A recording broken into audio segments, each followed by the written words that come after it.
12 dreams for the Red Queen under crown of stone. 8 voracious beasts born from 8 restless nights. 4 nails piercing the flesh of the sinner. 1 prayer for the summoned, called by this song. 'Tis perhaps the countdown to oblivion for the once proud city of London. 'Tis perchance her inhabitants face death and pestilence. Confronted by the eerie and unknown, mortals became desperate for answers. A flock's flight makes for an omen, the falling of a star a dire presage. Turning to priests for interpretation when there was no reason to be found. When religion failed, men turned to science. I saw them build such vain cities, crafting machines made for endless war. New questions flourished as old answers withered. What is darkness but lurking sun? What is wall but enslaved stone? What is glass but tortured sand?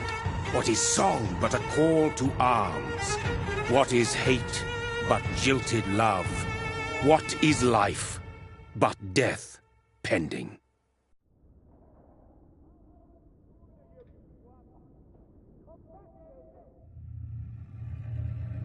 Death.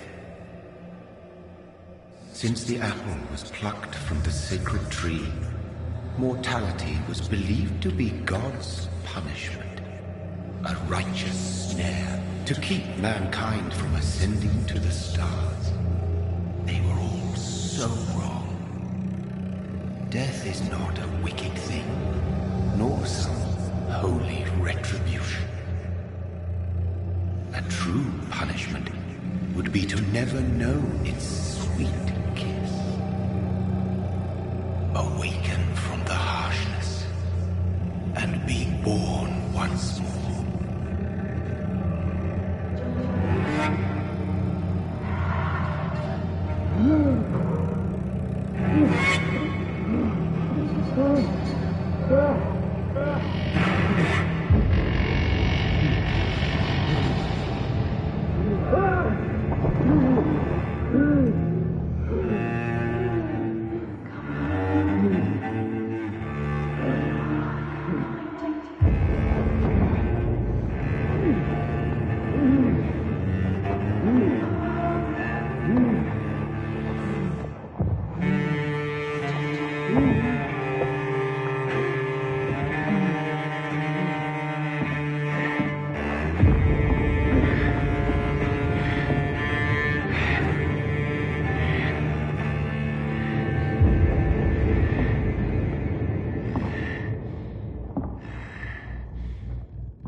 Mary!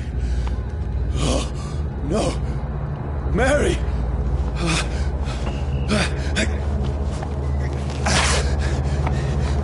Hold on! Please, hold on! Oh, God. Oh, no.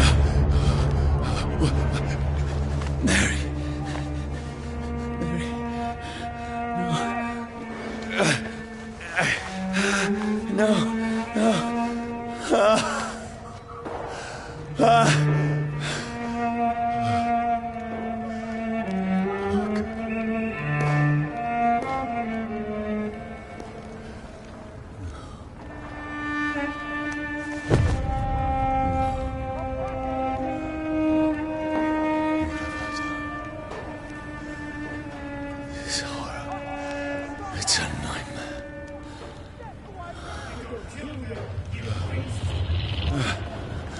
No!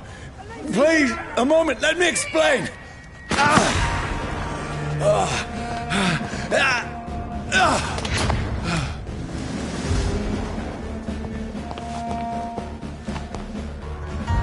These patrols are after me. Get weapons ready! We No! Don't shoot! This is a nightmare.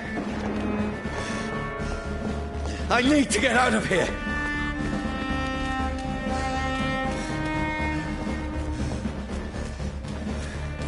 This can't be happening. Over there! There's one of them! No! Please! Stop! I mean you no harm.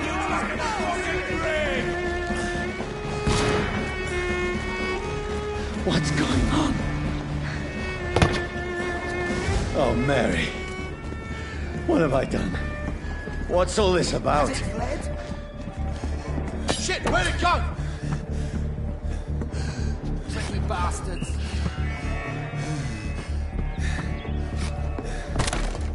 Now, I can defend myself. Go! Kill that thing! Over there! Who are you? Stay back! Sorry, but you left me no choice.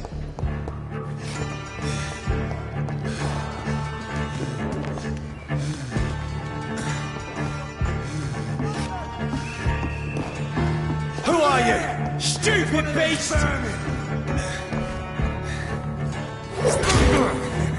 Doesn't like fight.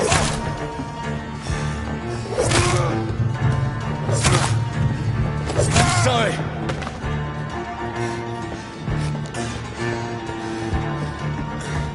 Look at it! Fish No, fucker. please, stop! Burn it! Who are you? Bloody leech!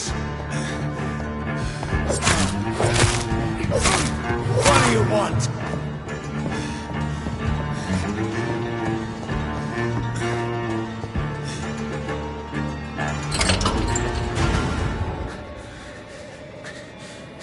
I mean you no harm. I need help. Die, you fucking leech!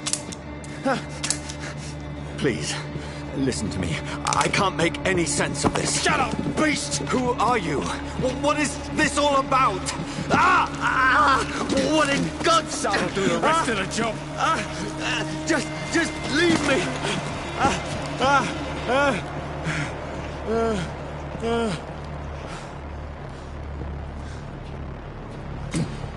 The sun. It feels like it's burning me to the bone.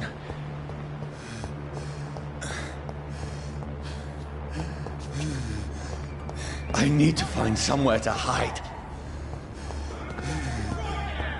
Let me go!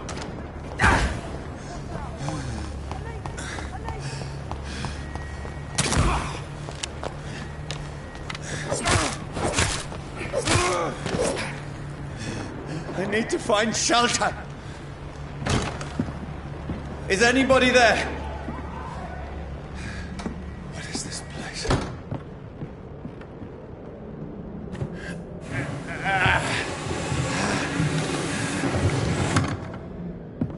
The place seems abandoned.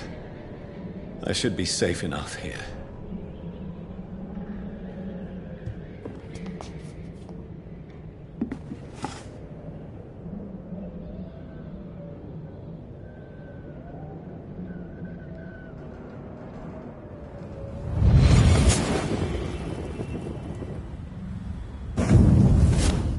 Brother, what have you done? Mary! Mary! Mary, I'm sorry. Whoever did this to us, I will find them.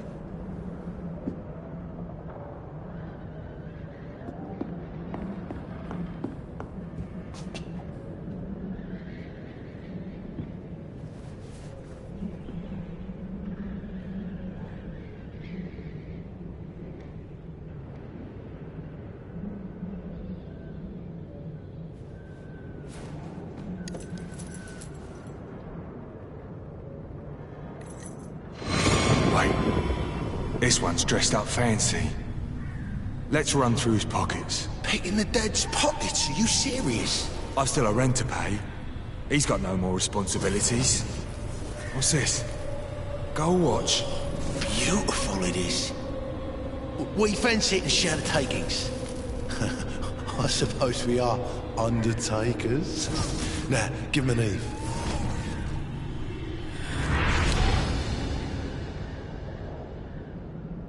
That's impossible.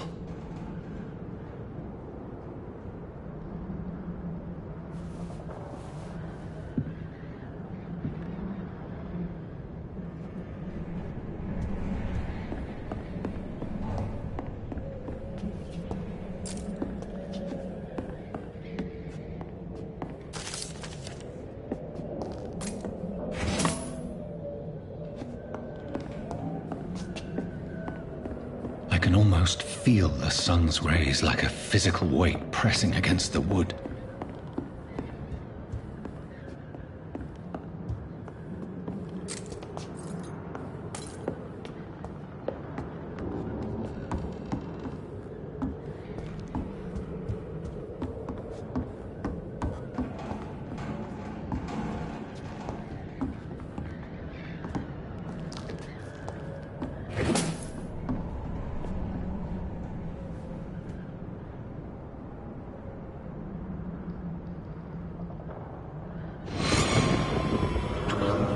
For the Red Queen that sleeps under crown of stone, that she might linger longer, her eyes as white as gold. Who goes there?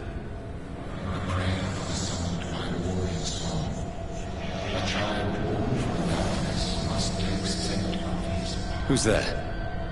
Are you referring to me?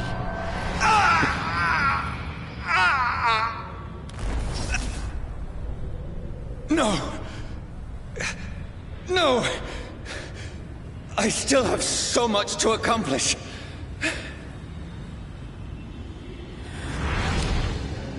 I still have so much left that needs doing.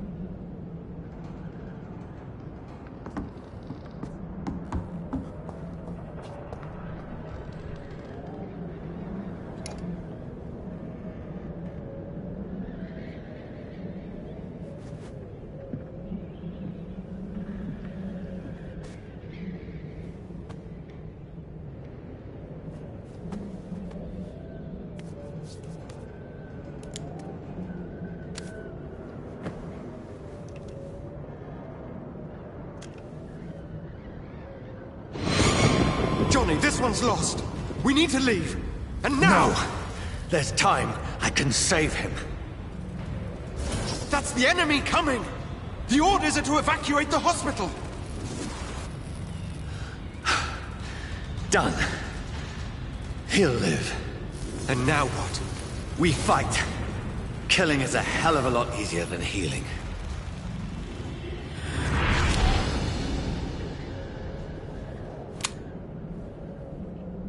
No, it never got easy.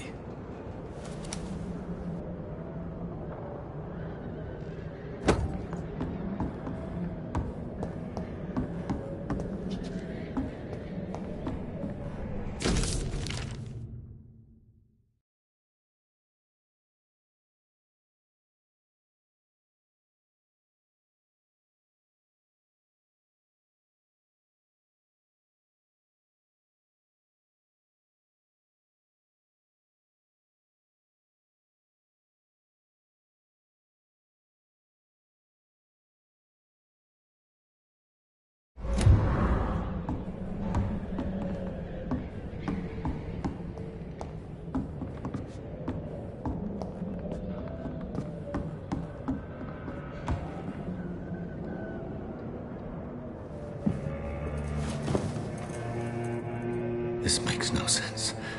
None of it. No sense at all.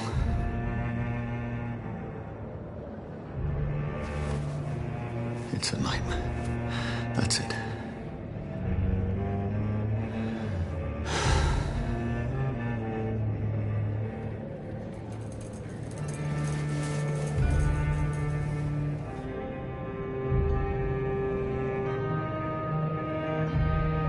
So be it.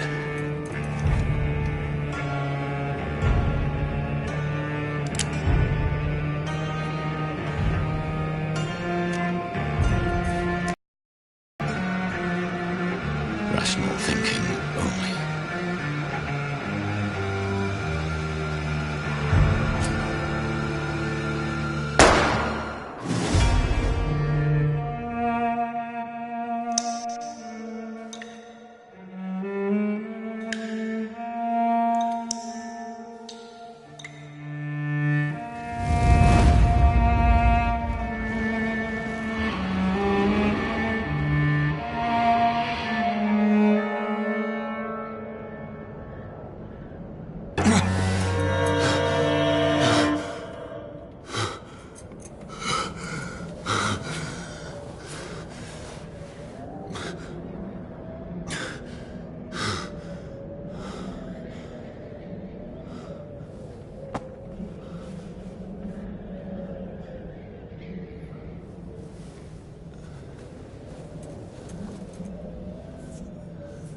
This is absolute madness.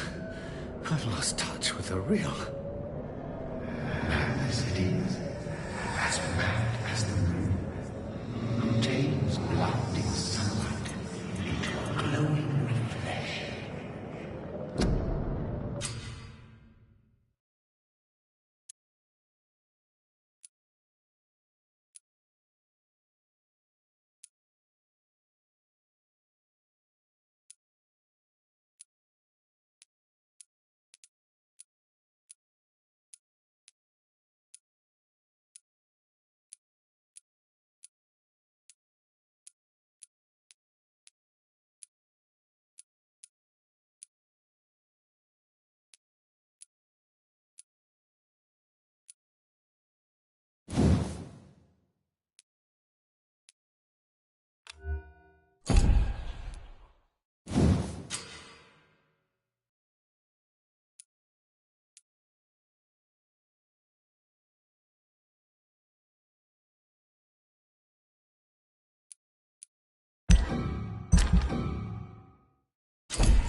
Voice in my head.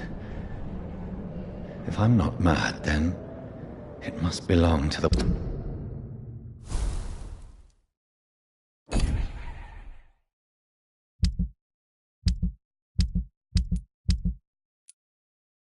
one who made me what I am.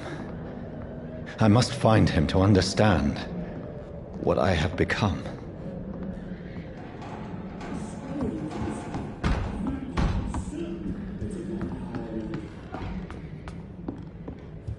Where is it? It's closed. These people want me dead. I need to leave now.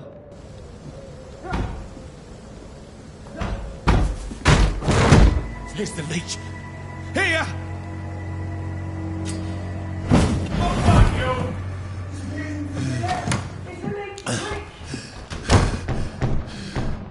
My head's spinning. It's locked.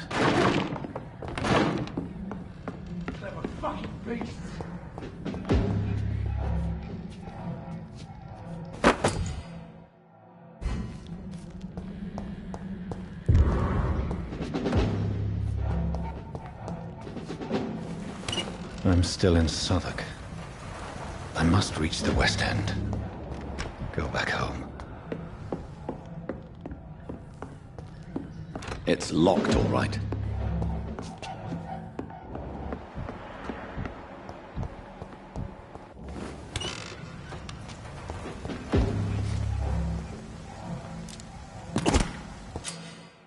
Die, vermin!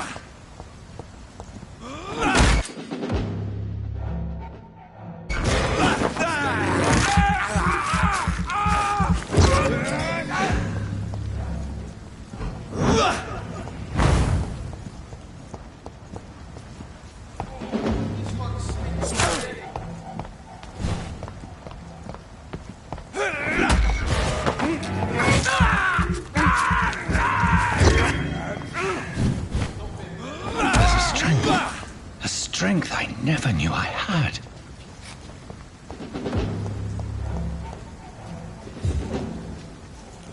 I cannot enter.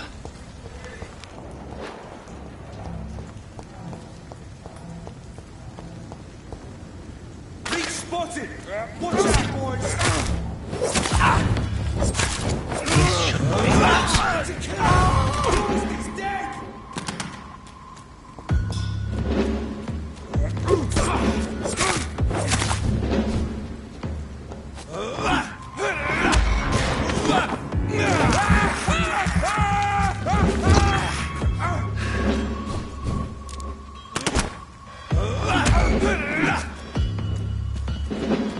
Every sinew, every fiber of my being is afire.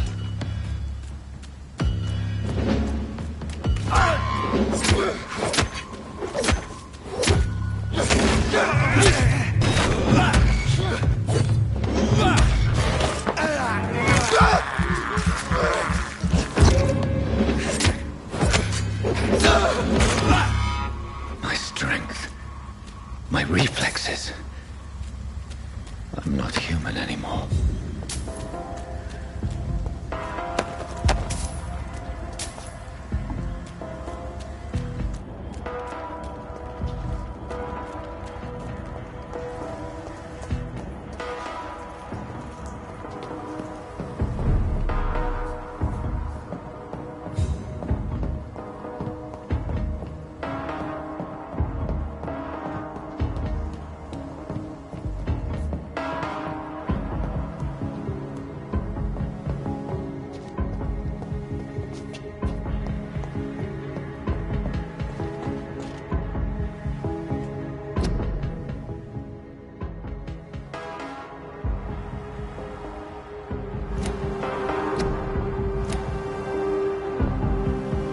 My poor sister. If only I had controlled my need for blood. Mary, someone will pay for what happened to you. For what happened to us. I have this thirst for blood. It's locked, all right.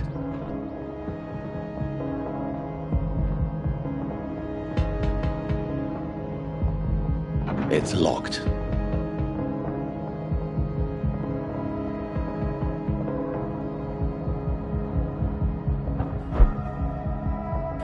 The dizziness from the jump.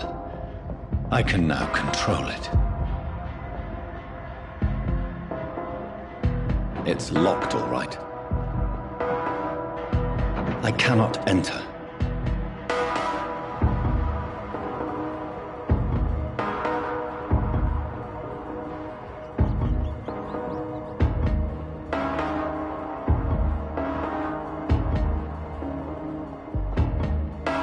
What will London have to say to me?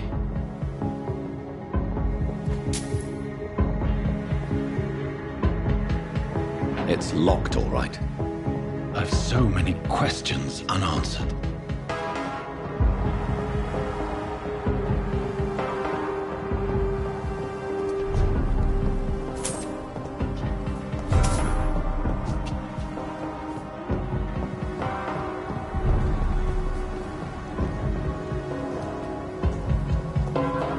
Another corpse. Have the very streets of London become a mausoleum?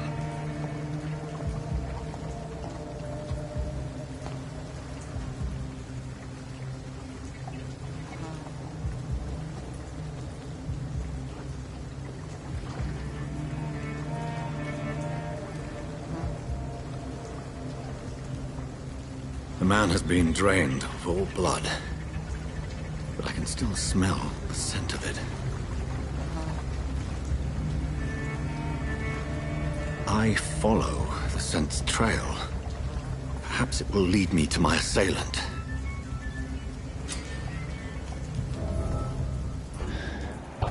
Fresh blood.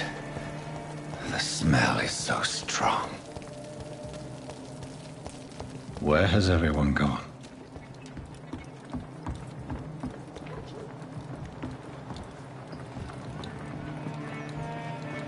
According to the blood patterns, that's where the victim was attacked. So that must be the killer's trail.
At last, a little life. Me now.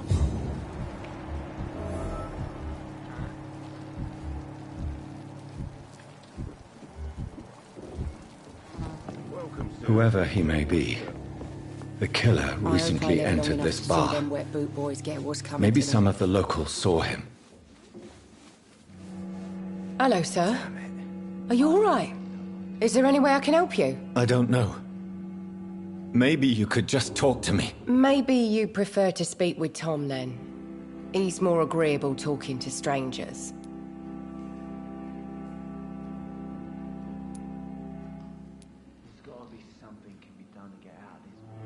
What's going on around here? Where is everyone? Too many dead, sir. First the epidemic, and now all these terrible murders.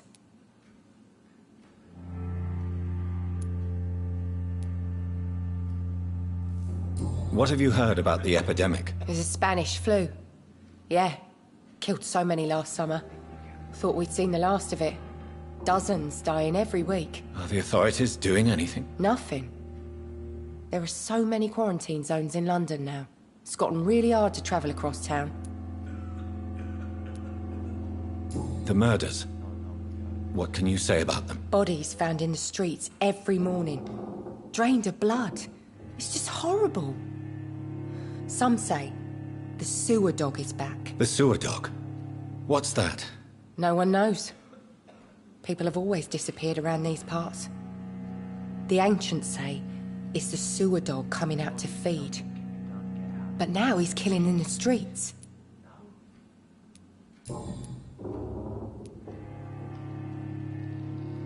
What is this place? This is Tom's bar, the Turquoise Turtle. I'm the barmaid here, Sabrina, if you want to know.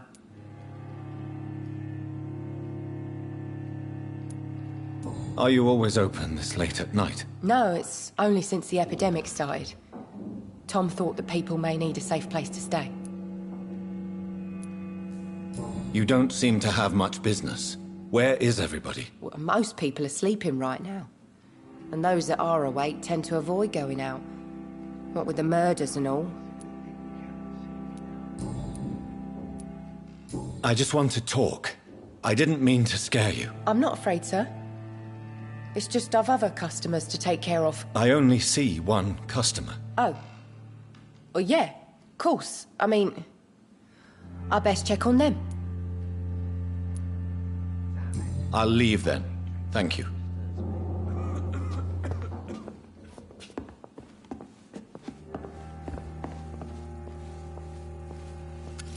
Good evening, sir. I wondered if I could ask for your help. Wow, you look like you need a drink. Yes. I apologize for my outfit. It's been a long night. Been there, seen that. Don't worry, things can only get worse. What's going on around here? It's like everybody is hiding. You must be new here. Have you not heard about the murders? Everybody fears the return of the sewer dog.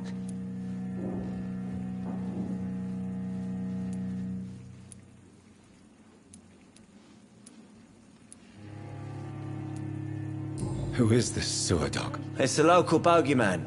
Convenient answer for every crime that happened for decades. You murdered someone, blame the sewer dog, eh? You make it sound like it's a fairy tale. People will always believe in monsters. It's easier than accepting their own darkness. We can all be monsters.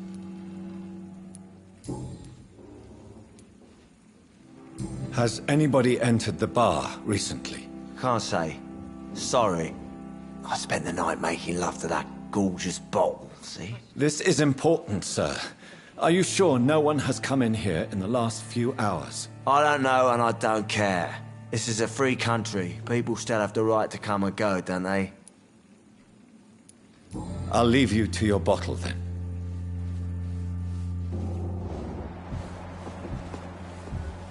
Are they stupid or something? I've never even been to India.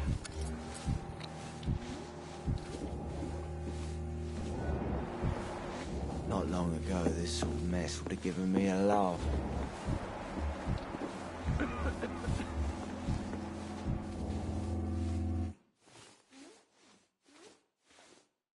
I hope I live long enough to see them wet boot boys get what's coming to them.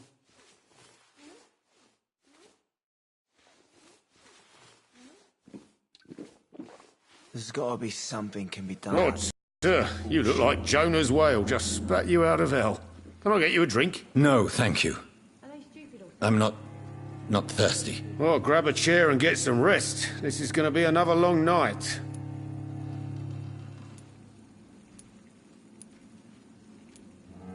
Why is it going to be a long night? You must be new around here. Don't you know about the murders? Tell me more about these murders. Every morning for the last few weeks, bodies have been found. And those poor sods didn't die of flu. Do the police have any leads on a suspect? Even before the outbreak, coppers never came round here. We're on our own. People die in these parts all the time, and no one cares. Where am I? Where is this place? You're at my bar, sir, the Turquoise Turtle. The last ray of light in this dangerous part of town.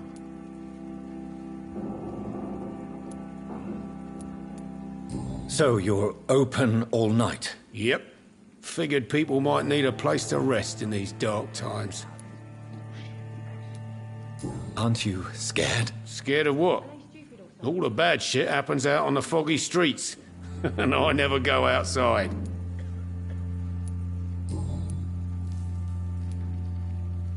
I'm looking for someone who might have passed through here recently. Wondered if you might help. It's been quiet tonight. The only other person I've seen went straight up to his room. Thought it was kind of rude, actually. You mean he's still here? Well, yeah.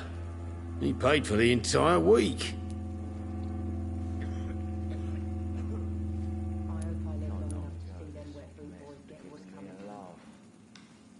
How long has he been here? He rented the room a few days ago and didn't say when he'd leave.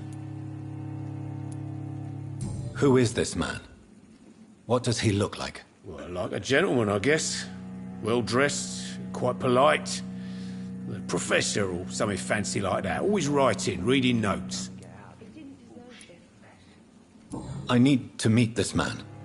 I have questions. Just climb the stairs and knock on the first door. I heard him open his window, so I guess he's still awake. And, Yes? no funny business, you hear me? This is a respectable establishment. It's a good thing you cannot see me now.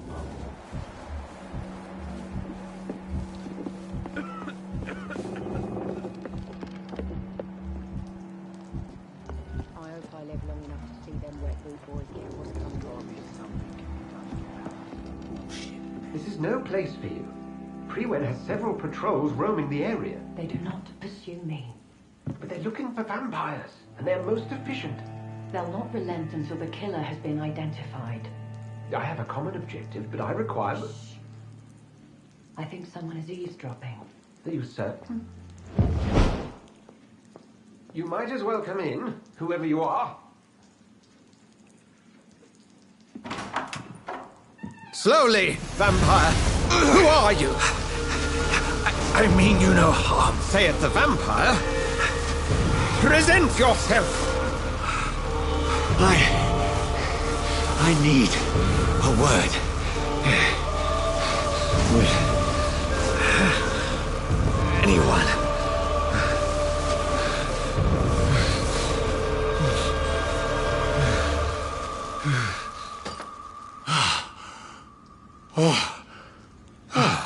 Well, that's something I can do for you.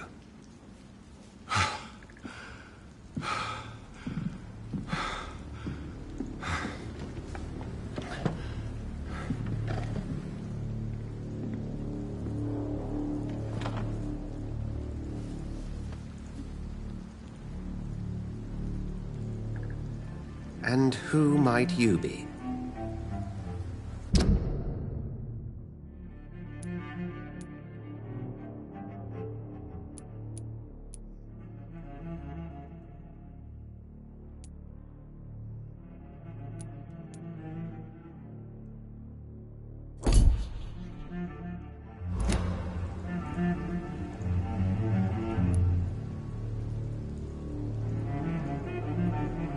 Tell me, who are you?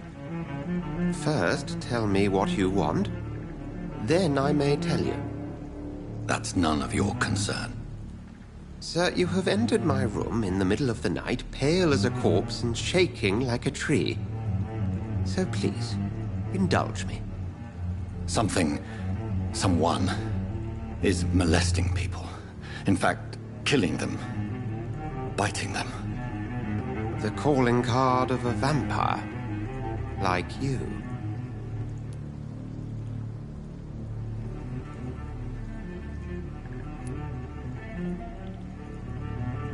You seem the expert. How would that be? I have my secrets, as you have yours. Then if you are not a vampire, who or what are you? Dr. Edgar Swansea of the Brotherhood of St. Paul. I'm performing an independent investigation here in an attempt to understand precisely what is going on.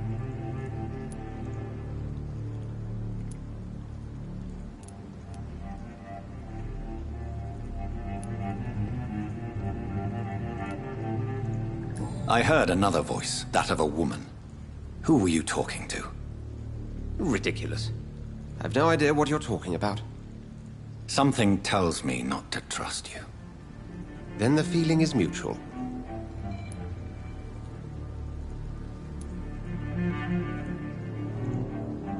And what exactly is this Brotherhood? Sir, if the name is not familiar to you, then we shall discuss it another time.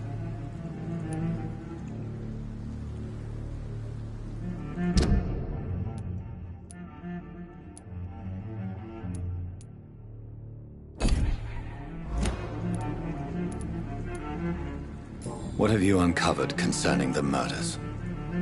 It started a few nights ago. Rumors of violent murders. The docks have always been, shall we say, somewhat unsavory. But this is different. How different? A vampire is at work here. Famished. Reckless. It must be brought to ground, and quickly.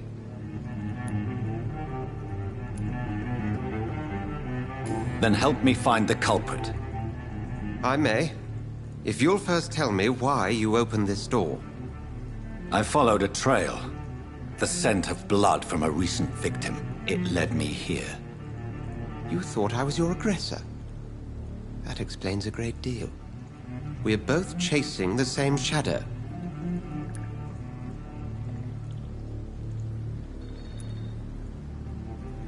Perhaps. This is all new to me. I'm not even certain what I'm looking for. You should let me handle this affair. You've no idea what you're up against. No. I will find the monster. He is mine. How will you do any better than I? But then let me ask you this. What are your intentions if you find the killer?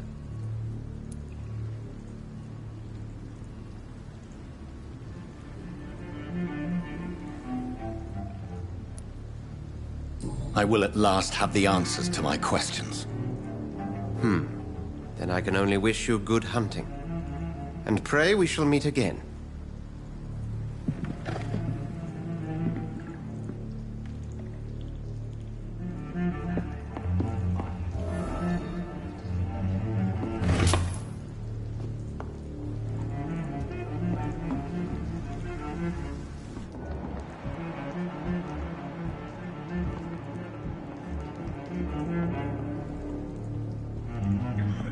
Stupid or something. I've never even been to India. If Swansea is not my attacker, it means somebody else came here tonight. Someone must know something.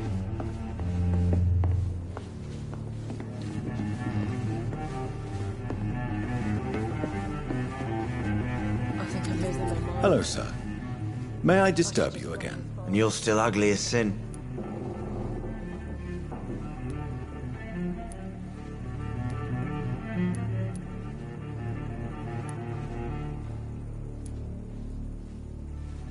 I'll leave you to your bottle, then.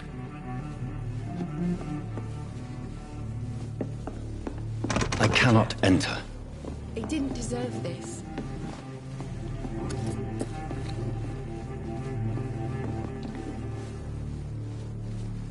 There's gotta be something can be done to get out of this bullshit mess. No?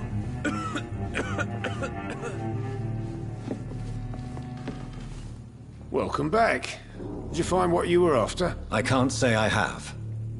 Are you sure no one else came into your bar before I arrived? Hey, I told you, you were the only other stranger I've had.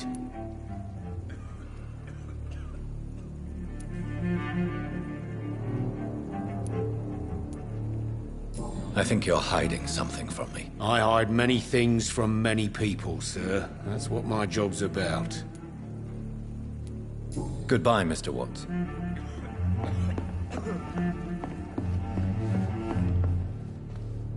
Evening, sir. Can I help you? I have a few questions for you. Well, if you must. I spoke to Dr. Swansea. He's not the man I'm looking for. Now, I want the truth. The truth? What do you mean? I suspect that someone else was here tonight. And I don't think Tom wants to tell me about it. I'm just the barmaid here, okay? If Tom says you're the only visitor we had, then you're the only visitor we had. I can feel your fear, madam. Please, tell me what's going on. It's Will. William Bishop. He came in here earlier tonight and he... Well, I thought he was going to clock someone.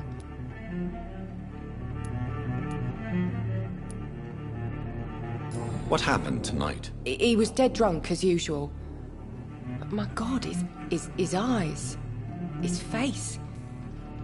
He must have caught something awful. He shouted and cried. It was terrible. Why are you so afraid? I mean, his skin. His hands. I scrubbed every glass and every chair that he touched. God, I hope it's not contagious. Tell me about this William Bishop. Will was a sailor who worked at the canning factory before he lost that job. A nice bloke, really.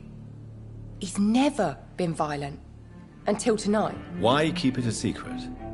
Why not tell me about it? Tom's nothing if not loyal. After Will lost his job, he offered him one ear. They used to be good mates. But recently, well... Will started to get very aggressive. I see. Thank you for your candor. I'll be sure to talk to Tom.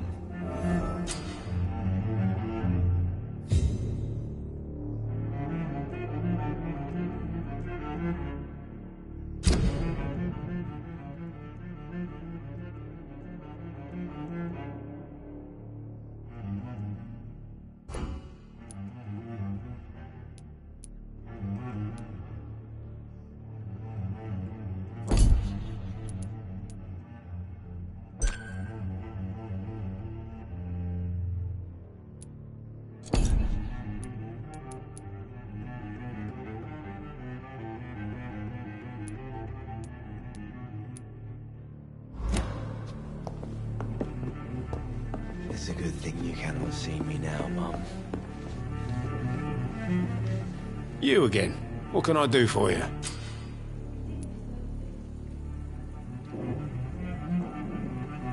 Tom, talk to me about the visit from your old friend, William. Yes, Will came by tonight, but he's not my friend anymore.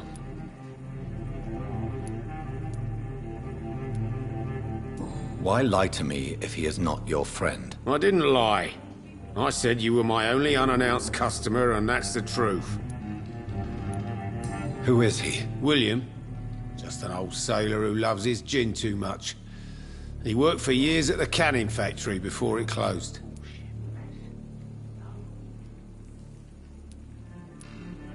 How was he tonight? Was he different? Sicker than usual, perhaps. He whined and mumbled about how mean people were to him and how he'd like to talk to me outside, and then he left when I refused. Is he dangerous? Yeah. Like many drunks, he's all bark and no bite. He can barely stand up most of the time. I need to find him. It's a matter of urgency. Do you know where he is? You could try his boat. It's up by the North Pier. He sleeps there when he's too drunk to get home. Please describe him to me. What do you expect? He's a tall, sick, bastard with a bad rash and torn old clothes. William used to be strong. Now he's a mess. Thank you, Tom. If you see him, tell him I don't want him back here unless he cleans up his act, okay?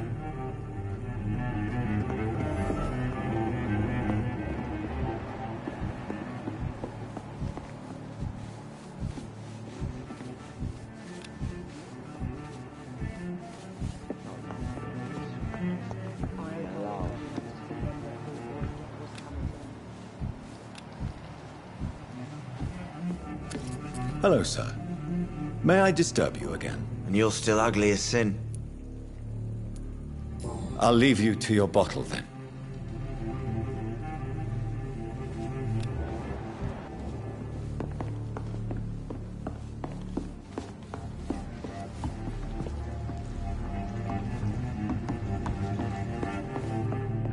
It's a good thing you cannot see me now, Mum. It's locked.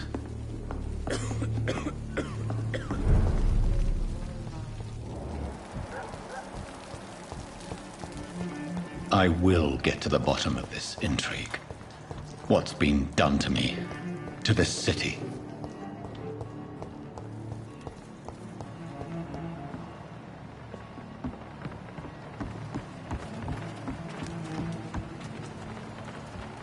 The body is still warm. This man has just been drained of blood.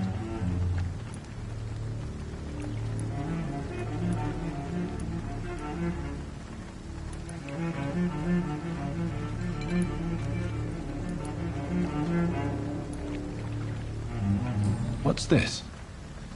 Some sort of note.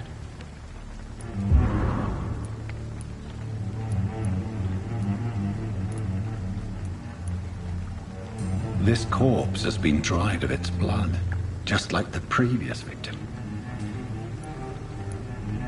This man was armed. He tried to defend himself. Blood and empty gin bottles. This bishop fellow is something of a heavy drinker. There are blood splats on the other side of the canal. I must reach that barge.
Ammunition crate.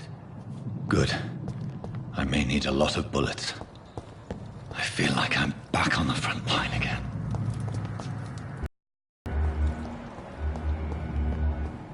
Shut that foolish mouth.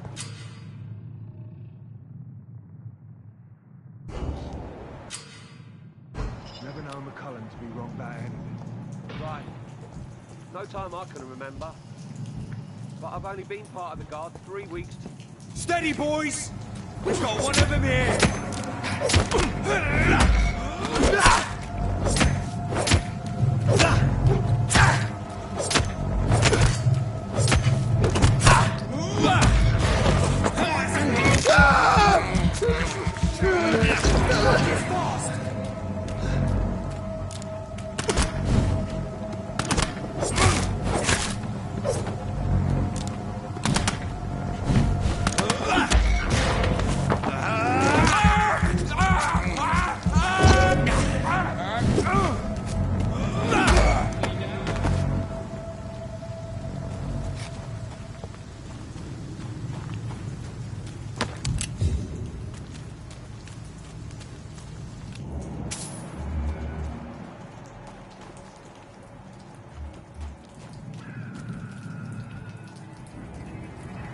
Go back home, idiot! Stay away! He's done for! We can deal with this first.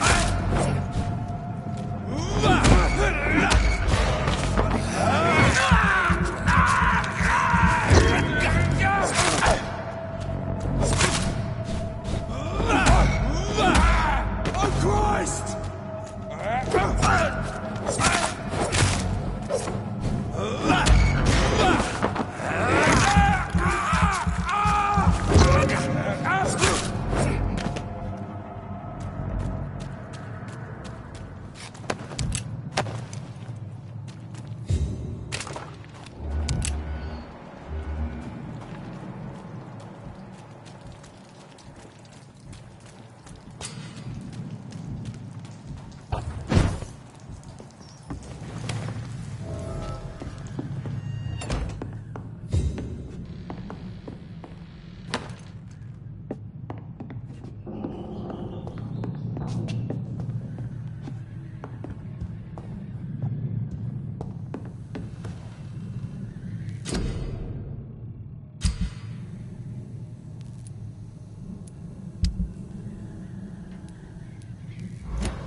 Fresh blood. The whole building reeks of it. The scent is so strong it makes me dizzy.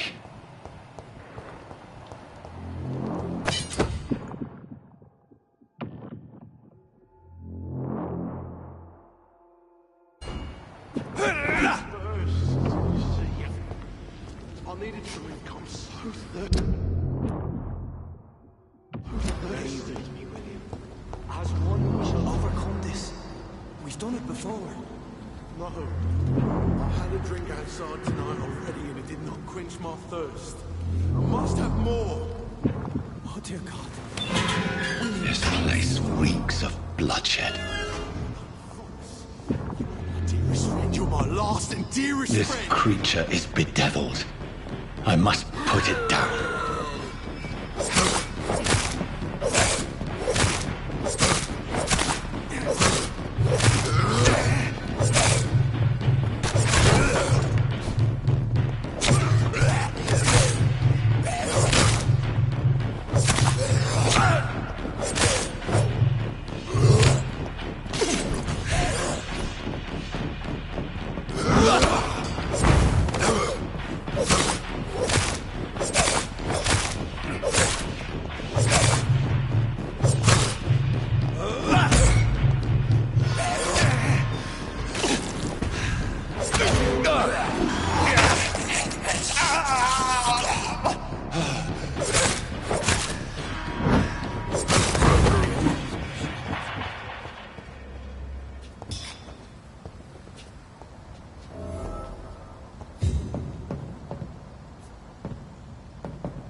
William was an honorable man. I could have saved him. Mr. Hampton, are you in there? We knew him well, another lost soul, a kindred spirit. Sir, listen to the sound of my voice. I'm a doctor. You're suffering from shock. I must return to my flock. They'll stray without me.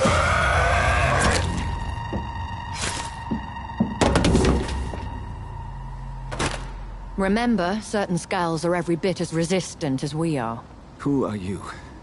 What do you mean by Skal? You truly are a newborn. I should have realized. Wait.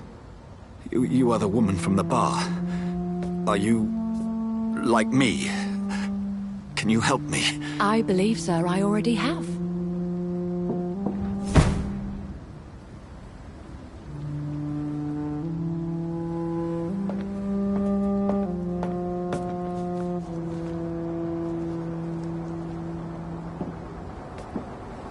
By George and the Saints, you've solved the mystery of these terrible murders. Patience, good fellows, I've come to offer help. Just give me a moment to secure my boat. We can leave this awful place. William was not the evil man they claimed. He was just taken by the thirst. He needed his drink. This man requires medical attention. We'll see he gets to the nearest hospital. No, please, I must tend to my fold. My flock needs me. There, sir. Go with the good Dr. Swansea. He's resourceful, and I'm sure he'll take good care of you. You'd best come as well. The sun is soon to rise, and you'll need a place to rest. I just need a moment.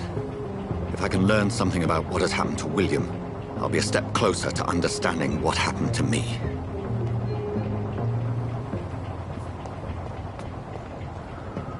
This poor creature can't be my maker. Could it be some subspecies of vampire? I must find a place to analyze the blood.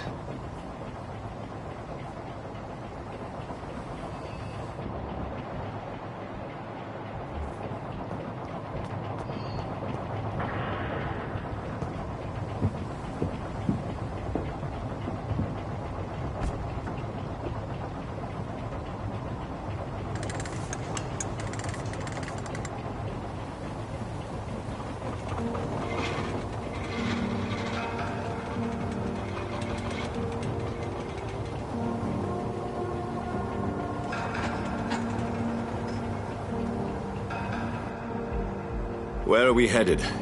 We're on our way to the Pembroke Hospital. It's just across the canal. They'll have a bed for poor Mr. Hampton. William was... what manner of creature was he? Predator, prey, villain, and victim. Who can say? The important thing is that he's been stopped. Duly noted. And the woman? What... who is she? What woman? Oh, don't play me for a fool. You used me to locate that Skal. You must know who she is. And I thought you a gentleman. You shouldn't talk about a lady behind her back, but I will tell you she values her privacy. for London as peaceful as she appears from the middle of the canal. If only that were the reality of the situation. To be honest, I've always tried to avoid this part of town. Pembroke Hospital is the last bastion between the rest of London and the epidemic. The flu has decimated the East End and the war still rages. Welcome to the front lines of a plague. This is where you work, Dr. Swansea? I am the administrator of Pembroke Hospital. I thought you were here in service of your mysterious order, the Brotherhood of... Of St. Paul's Stole, yes. But first and foremost, I'm a man of science. A physician, like yourself, Dr. Reed. How do you know who I am? No need for modesty. You are Dr. Jonathan Reed, a surgeon of some caliber and renown, if I'm not mistaken. You are correct, sir. I knew it! I had my suspicions. But when you took the blood sample from the corpse of poor William, I was certain. Dr. Reed. Marvelous. Have we met? I attended 3 of your seminars before the war. I have the utmost admiration for your research. And what a turn of fate. England's most esteemed blood specialist returns to London a vampire. That word, again, from a so-called man of science. I understand. Traditionally, the role of science is to refute myth, but when myth walks among us, the Brotherhood of St. Paul has dedicated its purpose to their study. There's so much for you to learn. And for that, you are right. Well, then let me be blunt. Join my staff at Pembroke Hospital. As a physician. I suspect you'll not find a better post of employment to contemplate your predicament. This is sudden. I was returning home to see my sickly mother. But alas, that was before contracting this... affliction. Dr. Reed, take a moment to consider. The post would be for the night shift, providing a good explanation for your absence during daylight hours. You'll be adequately reimbursed, and have a place to hide. I even had the forethought to bring some clean clothes. So, what do you say?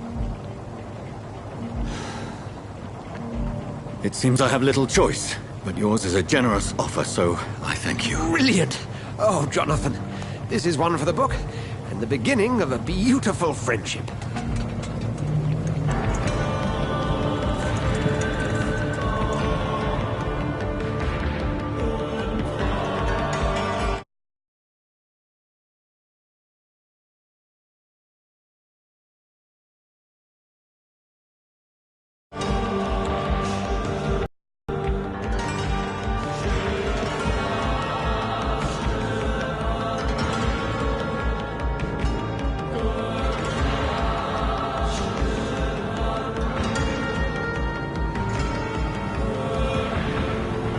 Dr. Swansea, thank goodness. I was beginning to be concerned.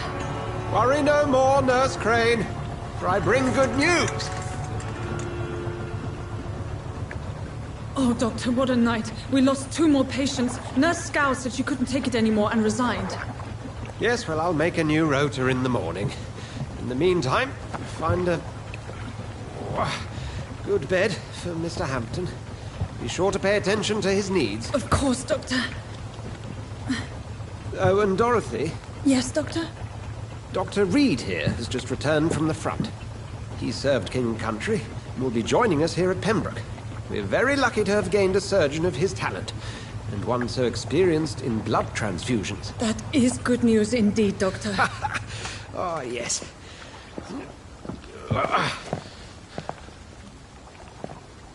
Here at Pembroke, it's not what we have, but what we haven't. It's only thanks to Nurse Crane and the staff that our ship doesn't sink. If you have any questions, just ask her. Duly noted. Thank you. Your assistance is required, Dr. Swansea, immediately. Welcome aboard, Jonathan. We'll catch up after my rounds. Coming, Nurse Crane. I'm coming.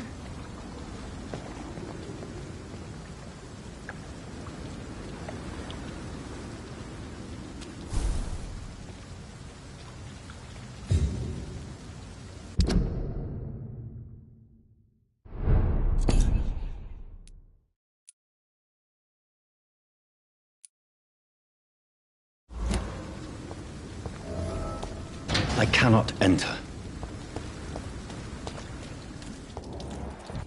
Come on, you bastard! You can do better than that! Nah, it's my turn!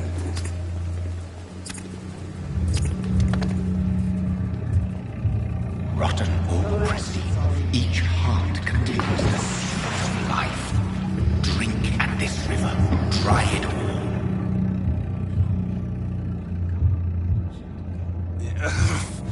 Oh, come on, you bastard! I won't bite.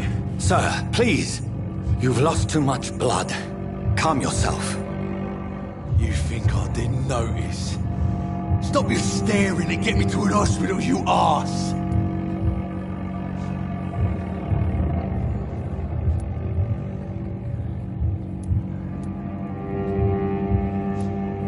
Insulting a good Samaritan. Not exactly the way to get rescued. All right, sorry. I am in pain here. My guts are spilling out onto the street and you're yabbering on. Yes. That's a very nasty wound you've got there. Take my word, I am a doctor. Dr. Jonathan Reed. Name's Clay Cox. I'd appreciate you helping me to a better place, Doc. Follow me, Mr. Cox. Let me assist you to that better place.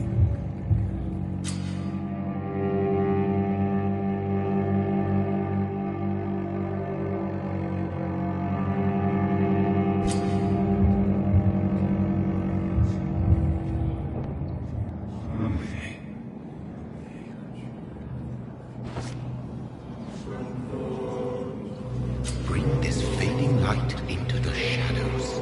Dance with him the dance of life and death.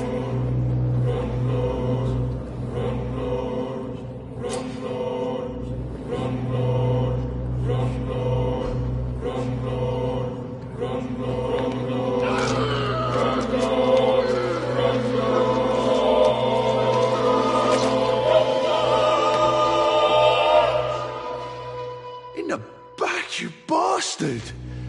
Didn't have the guts to fight me. Fuck you. I'll kill you. I'll kill you.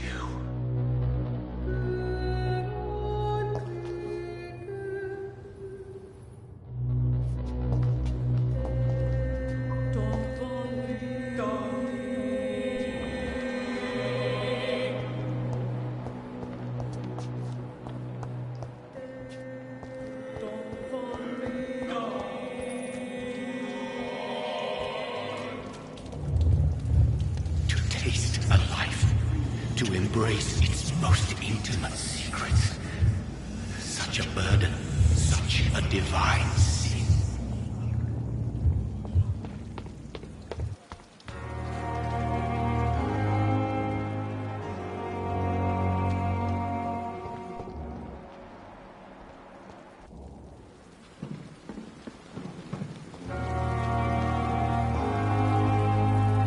Doctor, where have you been? I've little time to play hide and seek with new staff members, no matter how illustrious they may be. I apologize, nurse. I needed some time to myself. This has been the longest and strangest night of my life. You delivered poor Mr. Hampton from a terrible fate. The means to that end should be of little concern, Doctor. Thank you, nurse. What can I do for you? Dr. Swansea insisted we provide you a quiet office.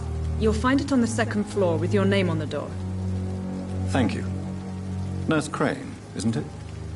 Yes, Dorothy Crane. Welcome to Pembroke Hospital, Dr. Reed. Your office has been prepared.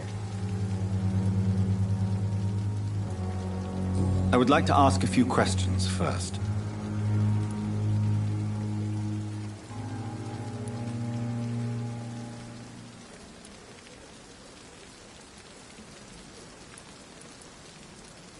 And Mr. Hampton, the patient we brought in, how does he fare?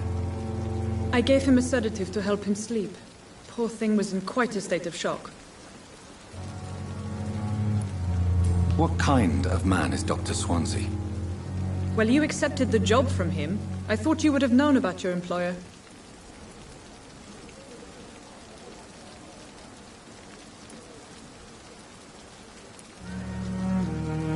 It's right to assume Dr. Swansea knows far more about me than I do about him. You'll get to know him soon enough, and better than me. The Administrator has better things to do than mix with us.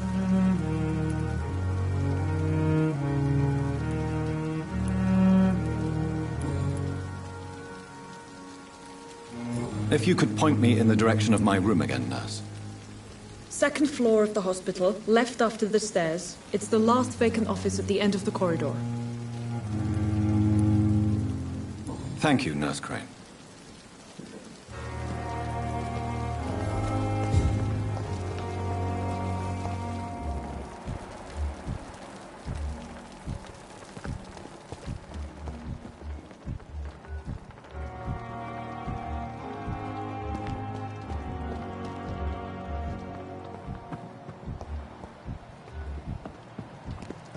Dr. Swansea is right. This place seems perfect to conduct my research. Good evening, miss. I'm Dr. Reed, the new surgeon at the Pembroke Hospital. And who are you? Your name has no meaning to me, mortal. You're nothing but dust blown by the winds of eternity. I beg your pardon? What are you begging for, mortal? My clemency? Well, tonight maybe I'm inclined to mercy. You'll never forget the night you met Thelma Howcroft. You keep calling me mortal. Why is that? And if I'm mortal, what are you? Well, Dr. Reed, if you must know, I'm a vampire.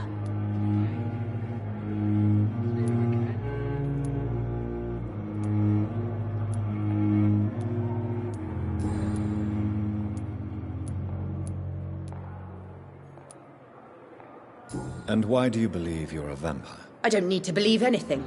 It is what I am. It is what I feel within this hollow shell of flesh.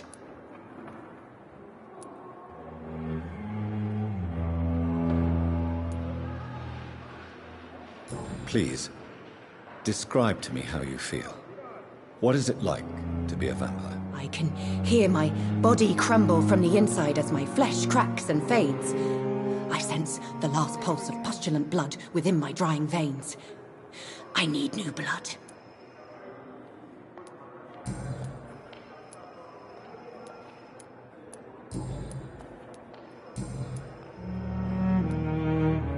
Who are you really, Miss Howcroft?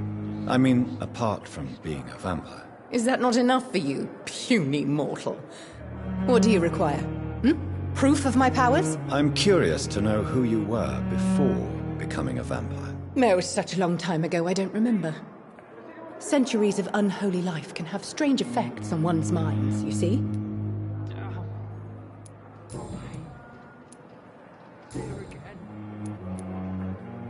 I'm assuming you must be a patient here. Am I right, Miss Howcroft? It's only a cover.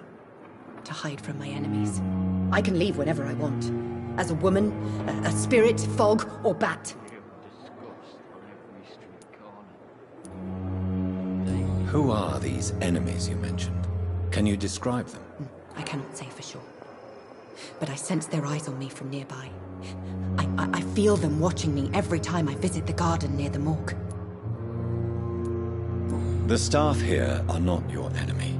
They're here to help you, to care for you. I'm not speaking of the doctors in white. I'm speaking of the men and women who hunt me, for I am a vampire. I see. Don't worry. These people will not find you here.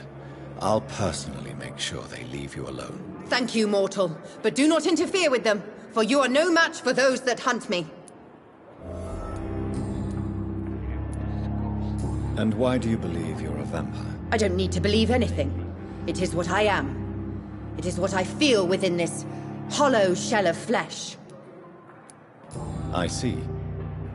Have you ever heard of Cotard syndrome, Miss Howcroft? Never. It's a mental illness discovered by a French neurologist named Jules Cotard. The affected patients are delusional. They believe that they are putrefying, that they are dead, a ghost or a ghoul, or in your case, a vampire. Delusional, you say? Oh, sad and petty mortal. You can't even begin to understand the concept of immortality. And you think it is I who am delusional.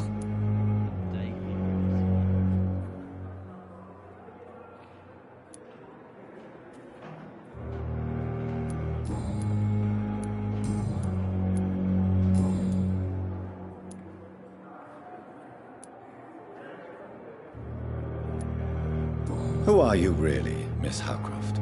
I mean, apart from... Is that not enough for you, puny mortal? What do you require? Proof of my powers? I'm curious to know who you were before becoming a vampire. It was such a long time ago, I don't remember. Centuries of unholy life can have strange effects on one's minds, you see?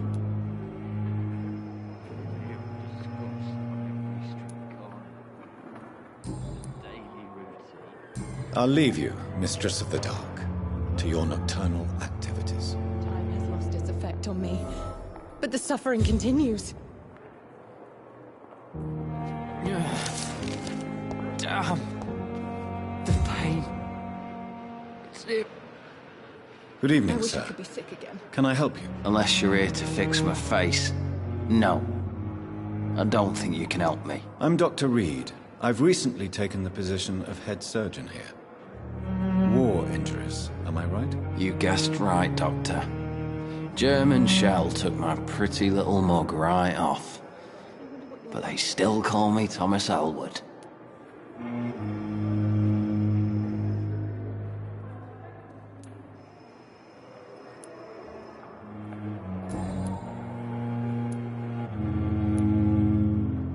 How is your stay with us, Mr. Elwood? Oh, it's bliss.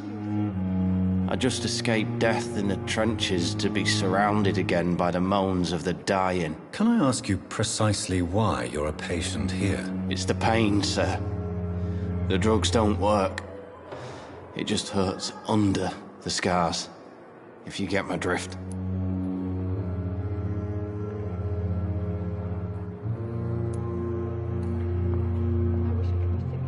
Who is treating you? Is someone in particular looking after your case? Nobody since the old and tired doctor spoke to me. Started to think I was forgotten about. Wouldn't blame you. You don't seem worried by that. My face hurts so much more when I smile or cry. I've learned it's easier not to speak. But be assured I'm smiling inside.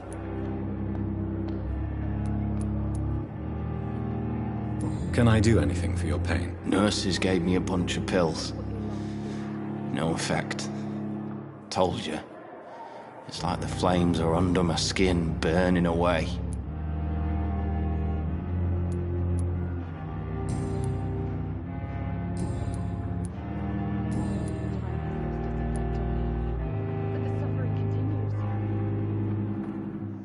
How close are you to Miss Hawcroft?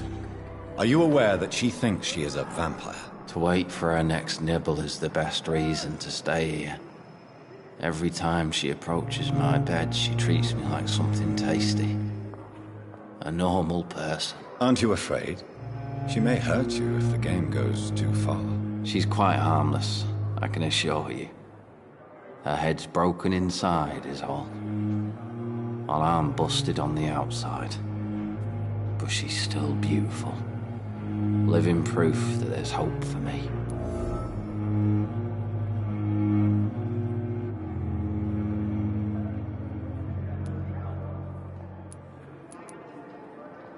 So do you let her bite you? You know that's not sanitary. And why not? She's only supping a few drops of me blood. And the pain, it's real for once. She could decide to bite less willing patients. Then it's another good reason for me to stay here, Doctor.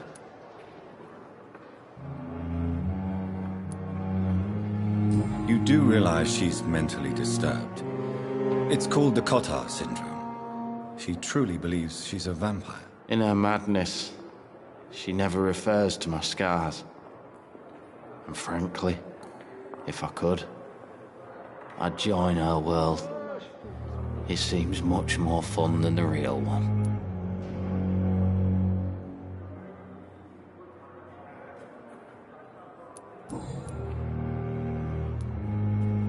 Where were you stationed, sir? Did you serve for long? I really don't want to talk about all this shit. No offense. I was pushing too much.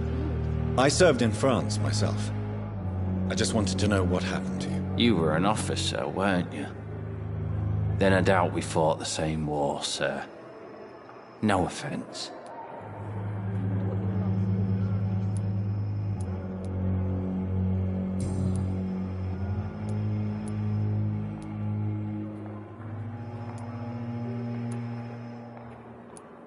Goodbye for now, Mr. Elwood. Fear and disgust on every street corner. The daily routine. Good evening, Miss Howcroft. How are you tonight? I need blood, Doctor. Warm, rich, vibrant blood.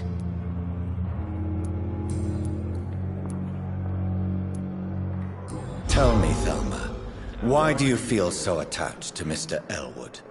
Why him? I'm not sure, Doctor. I think we have a bond of some sort.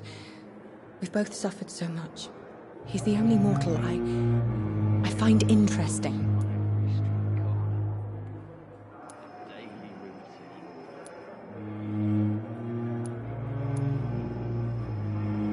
Would you say you and Mr. Elwood are romantically involved? No. No, Thomas is a delicate soul. Even though he disguises it. But I am not the woman he needs. No, for I am a vampire, Doctor. Do you plan to make him a vampire too? Of course not. How could I inflict my curse on anybody else? I'm not that cruel, Doctor.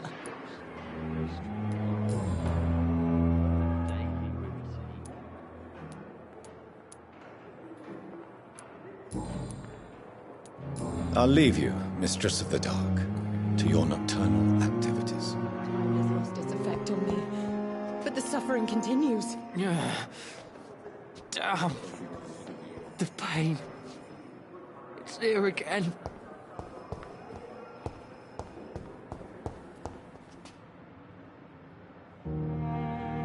Good evening, Mr. Hampton. How do you feel? Dr. Reed, is it? Oh, sir, I must apologize for my behavior. What do you mean? I was not myself in the factory. Fear and exhaustion made me say awful things to you, I'm afraid. You remained perfectly nice and polite. A little delirious, perhaps. But who wouldn't be after enduring an abduction? Thank you, Doctor. That's a relief. Now all I need to do is rest and return to my flock.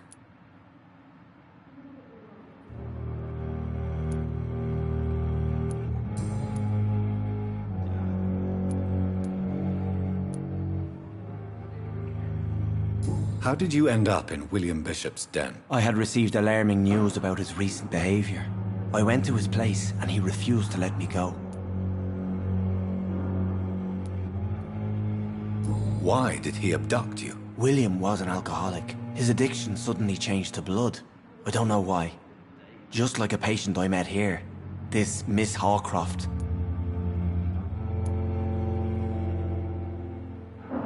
You dared to enter this awful place alone. You're a hero, Mr. Hampton. Or a fool. I'm just a man trying to help his friends, Dr. Reed. William Bishop was a conflicted soul, searching for light.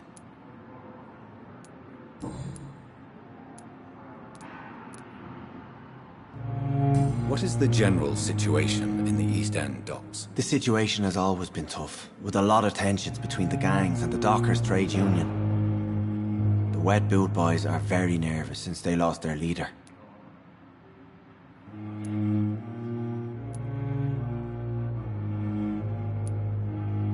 Who leads the gang now? Since Clay Cox went missing, it's his wife Edwina who runs the show, with the assistance of her minion, Dooth Digby.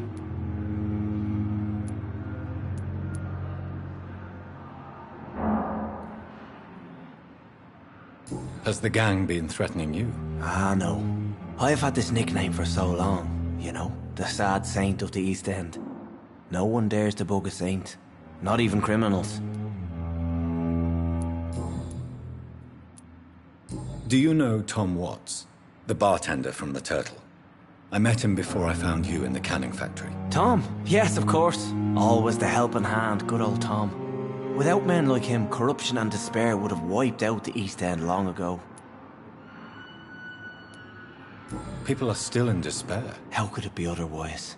The authorities have left us all to rot in this contagious nightmare. No drugs, no advice, nothing. It's a damn shame. Who should I avoid in this part of town, then? Any particularly evil figures? Not really. Most men and women are just doing their best. And it's not my habit to speak ill of people I know, Doctor.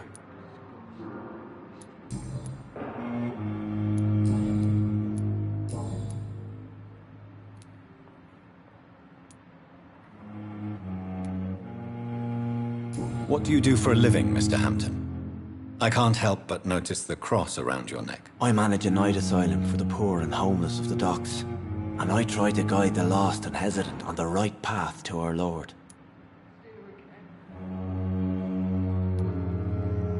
Are you a priest, Mr. Hampton? A deacon, maybe? Not at all, Doctor. I'm just a man of faith willing to preach the good word. Why didn't you use your cross against William Bishop? To repel him somehow? That's a very strange question, Doctor. A cross is no magical token, if that's what you were trying to say. Not mine, anyway.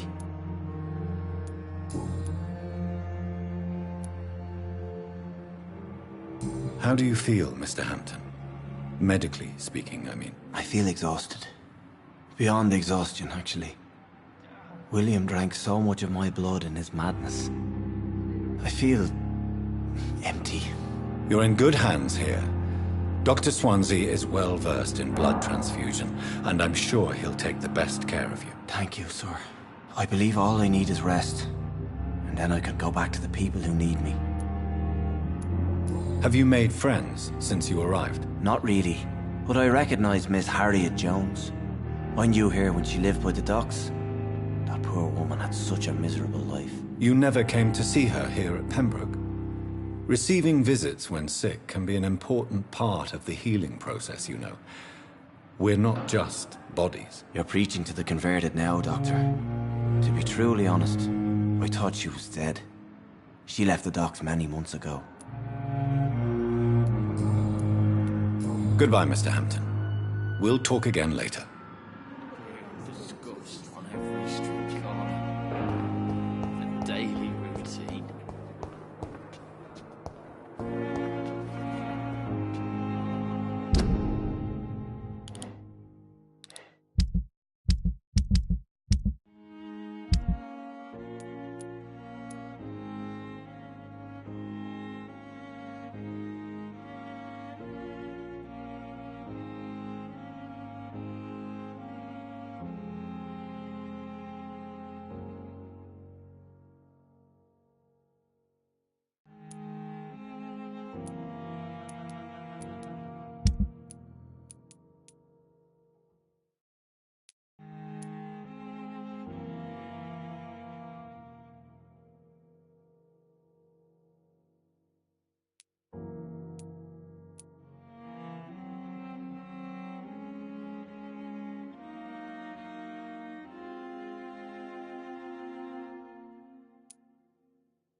I wish I could be sick again. Feel my blood boil with the fever. Damn.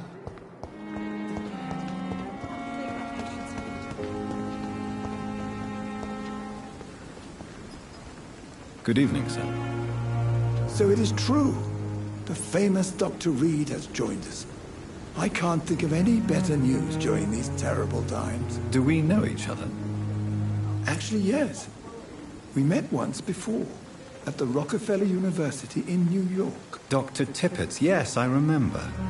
I was assisting Professor Carell in his research about coronary bypasses. He had nothing but praise for you. He was also very confident about your future. And look at you now. Eminent surgeon and blood transfusion specialist.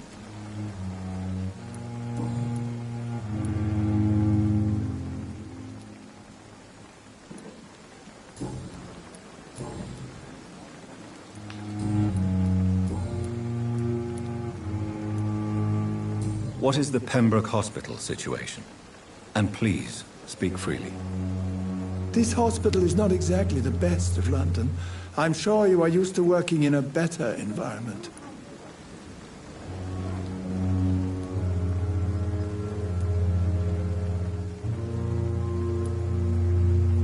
It's more than enough.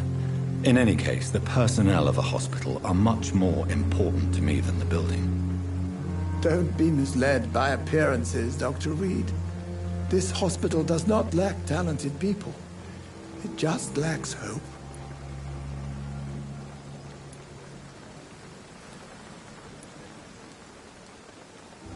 What can you tell me about the staff in the hospital?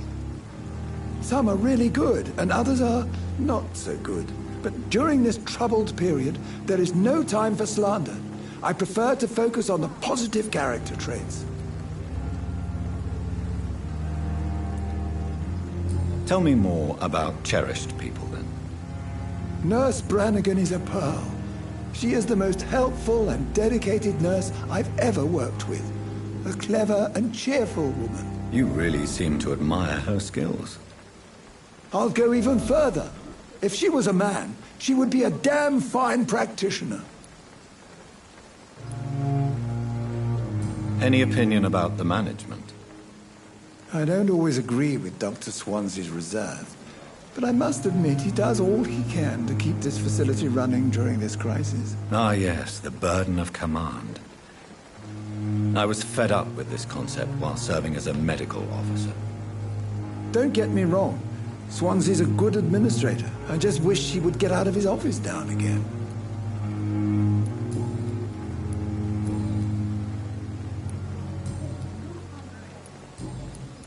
Goodbye, Dr. Tibbets.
Good evening, sir.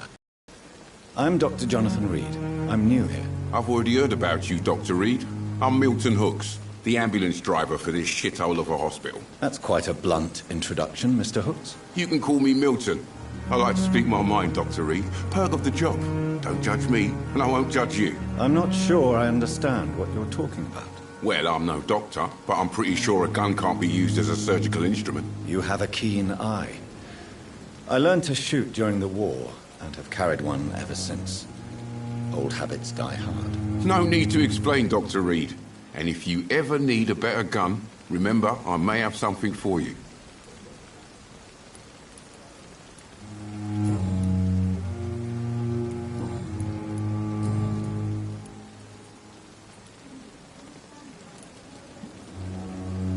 Are you really smuggling weapons through the hospital? And why not? I've already been attacked by patients, you know. And by gang members willing to steal my money. But you're not defending yourself. You're selling guns to civilians. You keep people alive your own way, Doctor. I offer them another way to protect their health. So what do you do exactly in this hospital? Apart from smuggling guns, I mean. I've been an ambulance driver since... too long, I guess. I bring sick people here night and day. It's a dirty job, but I get it done. Most of the time.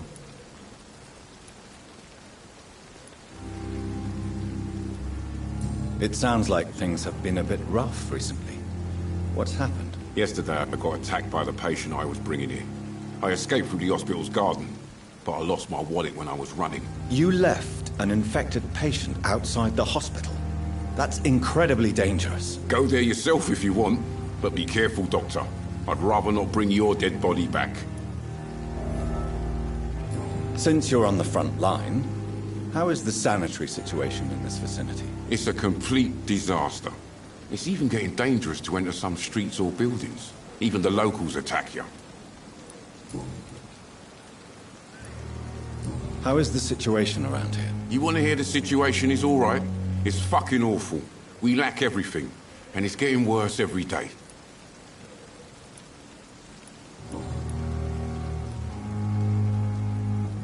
I'd like to see your goods. Wise choice, Dr. Reed. A reliable gun is what everybody needs these days.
Good evening, Dr. Tippett.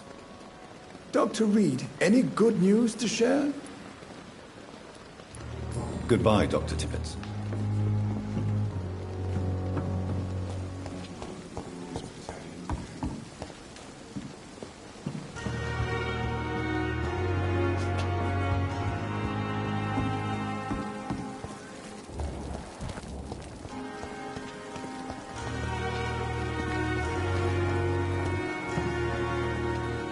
Good evening, nurse. I'm Dr. Jonathan Reed, the new surgeon here at the Pembroke. Dr. Swansea has already told us about you, sir. I'm Nurse Gwyneth Brannigan. Welcome to the Pembroke Hospital. Did he really? It's a good thing I wasn't hoping to keep a low profile. All members of staff have already read about your new blood transfusion technique. Dr. Swansea made sure of that. I see.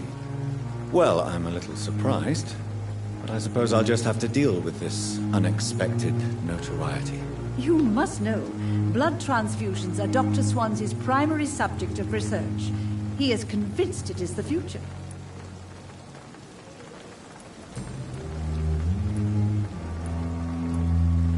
Why does Dr. Tippett claim you're the main reason he keeps working, despite his fatigue? If it wasn't for him, I probably would have left the Pembroke years ago.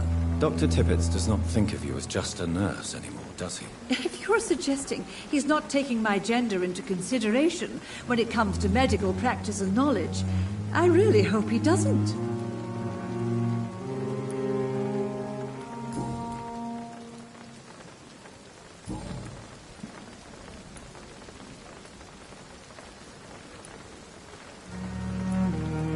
I'm not familiar with all the staff yet. Perhaps you could help me. Brilliant professionals, most of them. Dr. Swansea has a gift for recruiting talent. Most of them?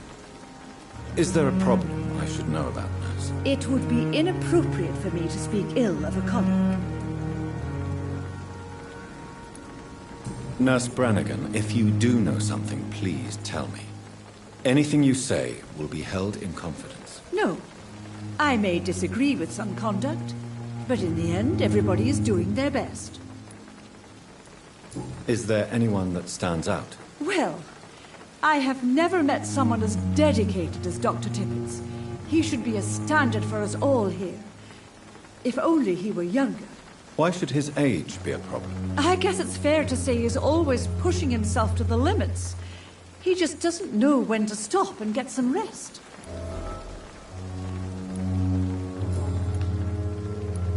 How are things here?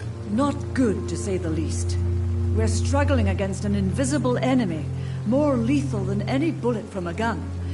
It's hard, Doctor. An invisible enemy?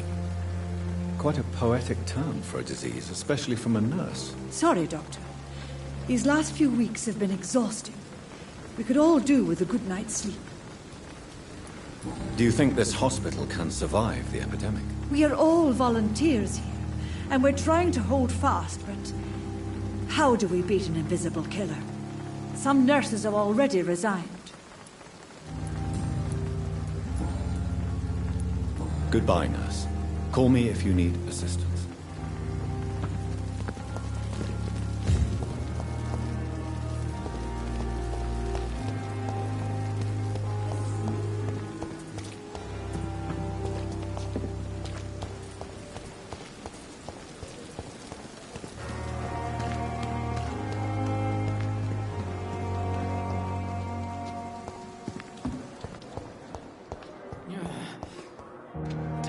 Good evening, Dr. Tibbets. Dr. Reed, any good news to share?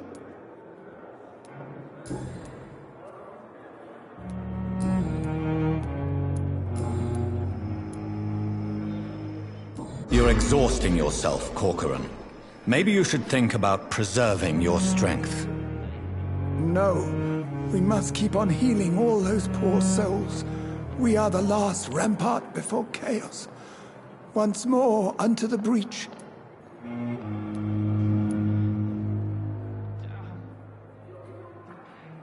Nurse Brannigan is worried about you, Doctor.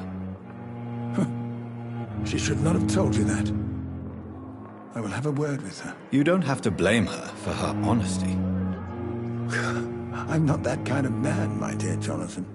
Actually, Nurse Brannigan's opinion is the only one I may listen to. You're exhausting yourself, Corcoran. Maybe you should think about preserving your strength. No. We must keep on healing all those poor souls. We are the last rampart before chaos. Once more, unto the breach. Nurse Brannigan is worried about you, Doctor. She should not have told you that. I will have a word with her. You don't have to blame her for her honesty. I'm not that kind of man, my dear Jonathan. Actually, Nurse Brannigan's opinion is the only one I may listen to.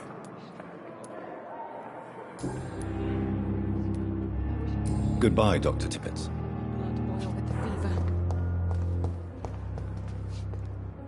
Good evening, Mr. Elwood. Evening, Dr. Reed.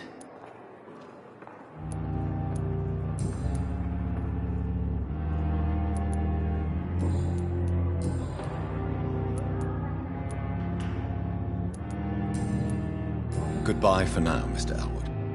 You disgust on every street corner. Good evening, Miss Howard. How are you tonight? I need blood, Doctor. Warm, rich, vibrant blood.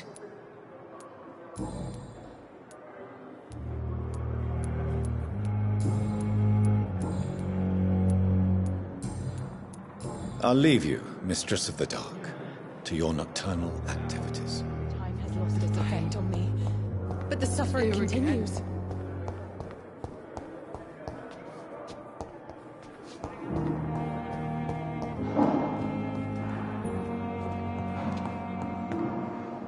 Good evening, sir. I'm Dr. Reed. I believe we're going to be colleagues. Reed? Yes, I've been informed about your arrival. I'm Waverly Ackroyd. Welcome aboard, I suppose. Does my arrival inconvenience you in some way, Dr. Ackroyd? Let us just say that I don't particularly share Dr. Swans's enthusiasm for hiring you. What we need here are reliable professionals, not overrated dabblers.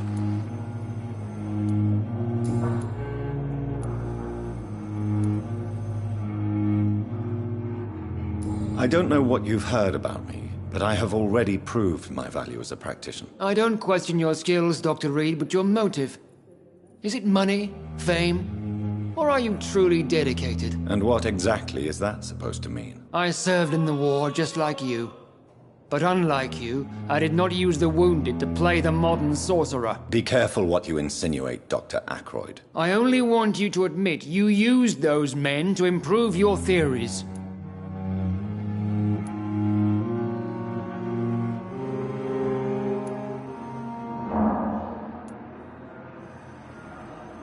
This is ridiculous. My blood transfusion technique saved many lives, and you know it. You see? That is exactly what I hate about people like you. You avoid this kind of accusation instead of facing reality. It seems you have bad memories of your military service. I refuse to see this industrial slaughter as scientific progress. War only reveals the worst in men. We can at least agree on something, Dr. Ackroyd.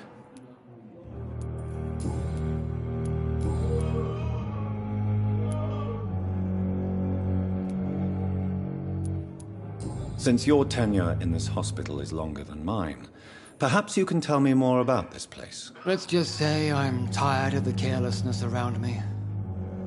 I have always respected the skills of Dr. Swansea, but over time his enthusiasm has become displaced. Carelessness?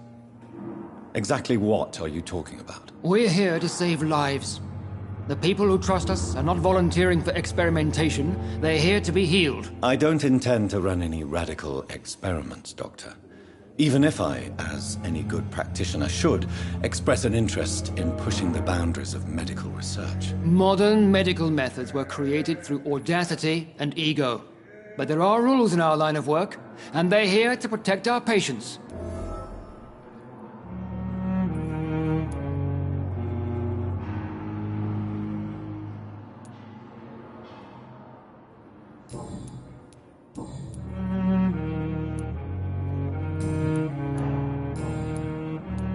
If you have a problem with me, Dr. Ackroyd, please feel free to tell me.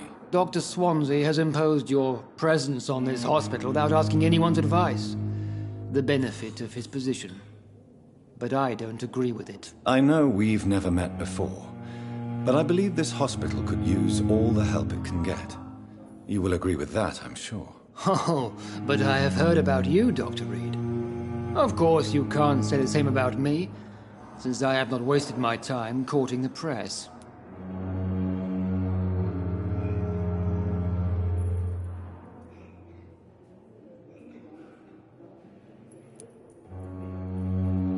Aren't you too old for such jealousy? It really won't do you any good, you know. Don't be ridiculous, Dr. Reed. A simple glance is enough for me to know you have nothing for me to envy.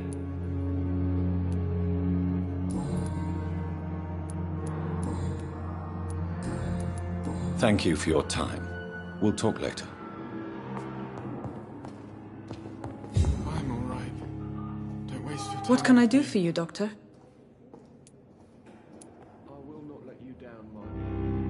What kind of man is Dr. Swansea? Well, you accepted the job from him. I thought you would have known about your employer. Apologies, I've only just met him the once. This is Sutton. I've only just returned to England. Dr. Swansea is a brilliant surgeon and the most compassionate physician.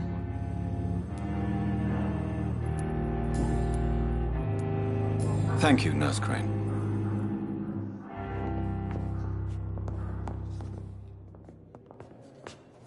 Good evening, sir. I'm Dr. Reed. May I help you? I don't know if a third opinion is needed.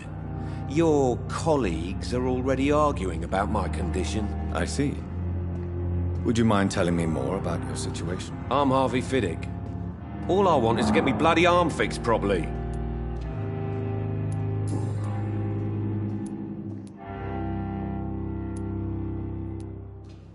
Tell me about yourself, Mr. Fiddick. I'm just a regular guy waiting to get his arm fixed, so I can return to work and to my family. I was more curious about what you were doing before being hospitalized. I'm a carpenter, and a good one too. But that means I need both arms to feed my family, Dr. Reed. Tell me about the doctors who are arguing about your case. Strickland and Aykroyd. They both want the best for me, but there's a lot of pride there. Doctors are no different from carpenters, it seems. What do you mean? I often had professional arguments with rivals on a building site. Difference is, I disagreed about wooden nails, not flesh and bones. Are you satisfied with your treatment here? Well, it's clear that I've chosen a bad time to be injured. Forgive my bluntness, but you seem overwhelmed by cases of the flu. I won't lie to you about it. I'm afraid we are. Are you sure you don't want to operate yourself, Dr. Reed? I have the feeling you're very capable, and your colleagues seem to think so too. In other circumstances, you would be right. But for now, I don't think I can take on the responsibility. My apologies.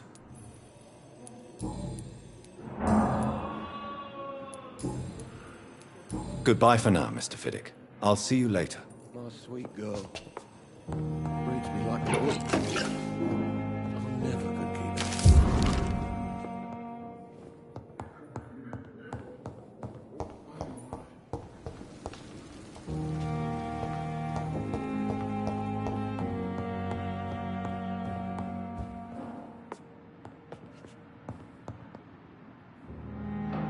Good evening, madam.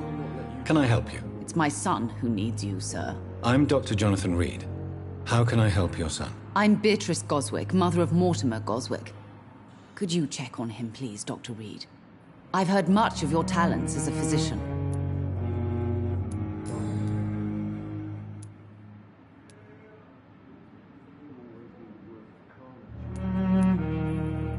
What do you think of your reception here? Any complaints? I have had the uttermost reservations about this hospital since we arrived. But we had no other choice, considering the state of emergency. Is there something in particular that's bothering you? Some of the staff were not especially welcoming. I suspect they're not accustomed to dealing with patients of such social standing.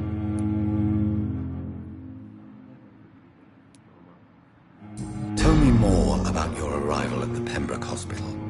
What gave you such a bad first impression? The ambulance driver was quite rude, for a start. And that nurse, Miss Hawkins, seems to have quite a dubious attitude. What do you mean? She managed to secure a bed for my son despite the epidemic. It was a relief, but it wasn't cheap.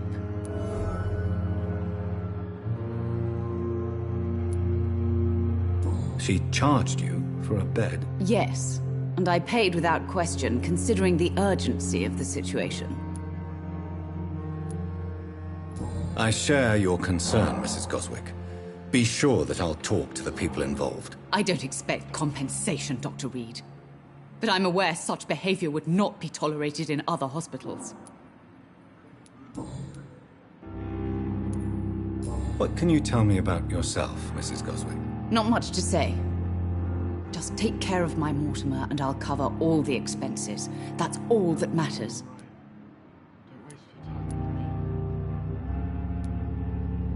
Are you really that rich? Most of the patients here are of a more humble origin, if I may say so. Yes, thanks to my husband. May he rest in peace. I can cover any needed medical expenses. May I ask if you have an occupation, Mrs. Goswick? I'm a teacher by profession. I teach young women who are more ambitious about their futures than their families.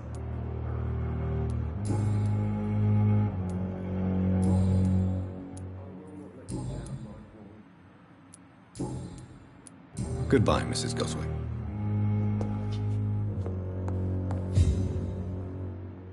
Good evening.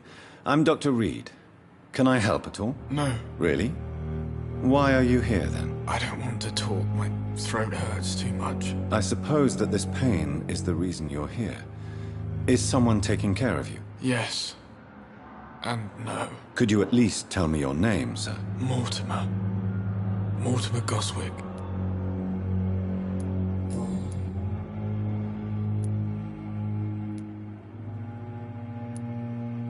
Why did your mother have you hospitalized here?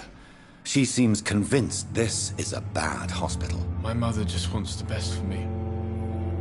She won't rest while I'm here. She'd go all the way to hell and back to help me.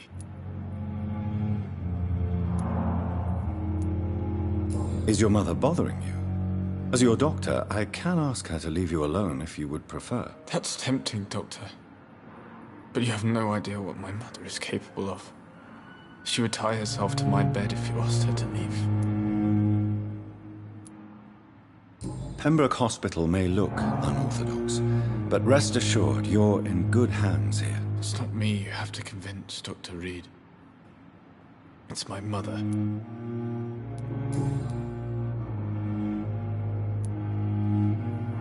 How painful is your throat, Mr. Goswick? So painful I'd rather not talk at all, Doctor.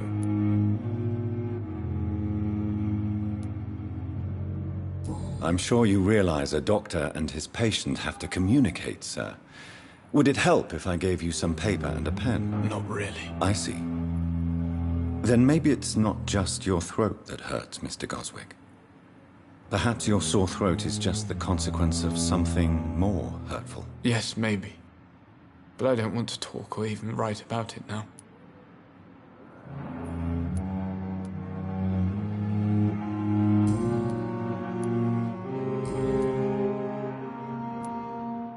Tell me about yourself, Mr. Goswick. I don't want to talk, Doctor.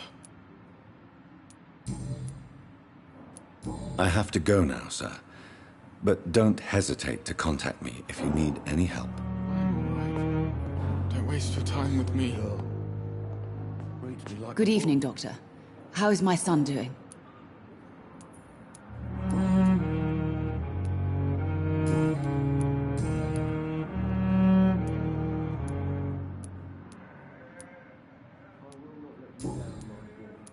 Goodbye, Mrs. Goswick.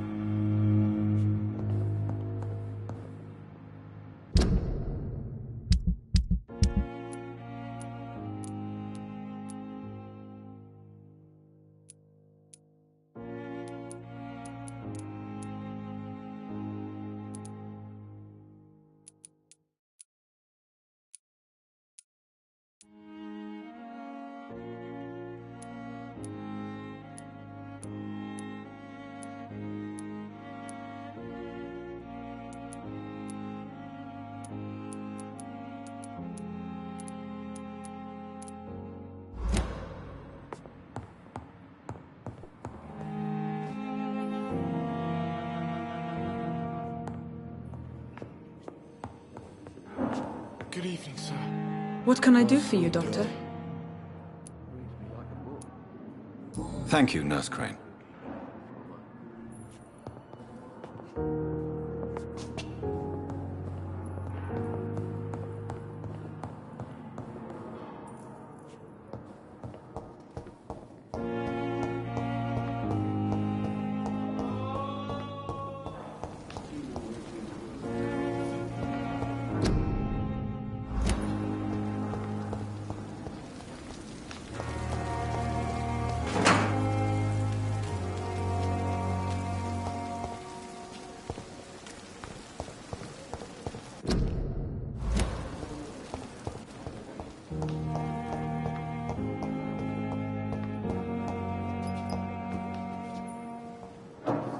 Good evening, Doctor.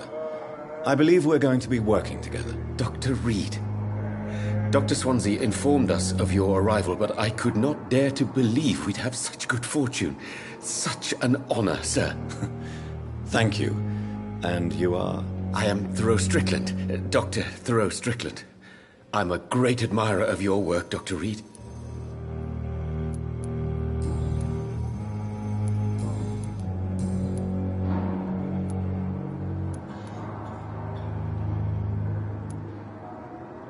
What do you think of Dr. Ackroyd's aversion to modern medical methods? It's a shame he's so narrow-minded. Dr. Swansea taught me that science is about exploring uncharted territory. I'm convinced that's true. With the influenza and all that's going on, you should put your differences aside, don't you think? Why is it so difficult to work together? I believe that if Dr. Ackroyd had been the one to discover the transfusion process, he would be the first to recommend its use. So you believe it's just a question of jealousy and pride? Dr. Ackroyd is as proud as he is blinded by his obsolete concept of medical science. Please, could you tell me something about yourself? I'm a great admirer of your work concerning blood transfusion, Dr. Reed. I run my own experiments. I'm convinced it's the future. I based my technique on my mentor's research. He helped me perfect my method. What is yours? I'd rather not talk about it. For now, it's just theories and first approach. My process is purely experimental and unsuccessful. As long as you're cautious and methodical, you may remain empty-handed, but you won't fail. You're not the first one to warn me, but I am convinced knowledge is the main weapon against the ravages of this epidemic. What made you choose to be a doctor? I'm not ashamed to admit you and your work have inspired me. I am honored to have the opportunity to work by your side.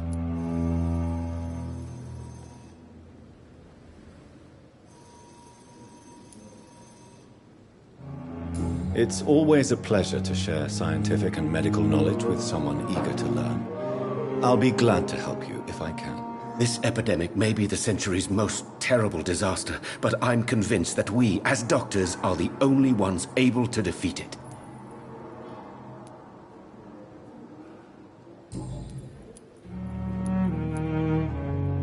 What can you tell me about the Pembroke? Well, it has always been an honor to work with Dr. Swansea. But with your arrival, I can't think of a better opportunity to learn about blood transfusion.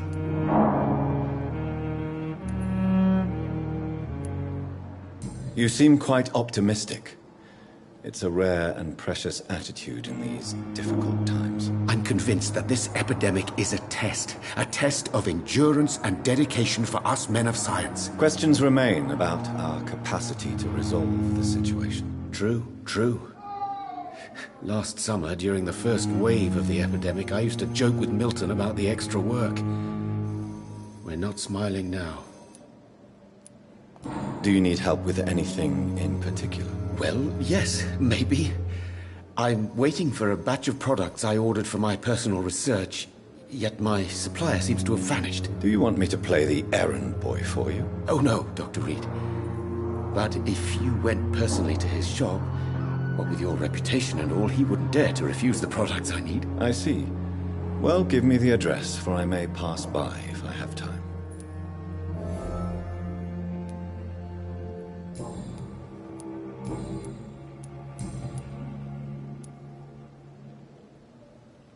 Tell me more about your willingness to experiment with new medical techniques. Harvey Fiddick is a patient suffering from a severe injury that could cripple him if not treated correctly.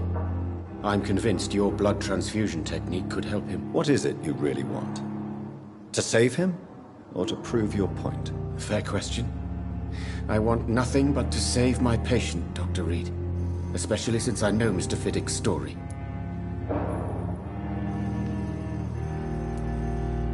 Tell me Mr. Fiddick's story. Our first diagnosis was compromised because Mr. Fiddick lied to us about the real origin of his injury. He first claimed it was an accident. But why would he hide such crucial information from us? Because he is a proud father, ashamed of putting his children at risk because of his own negligence.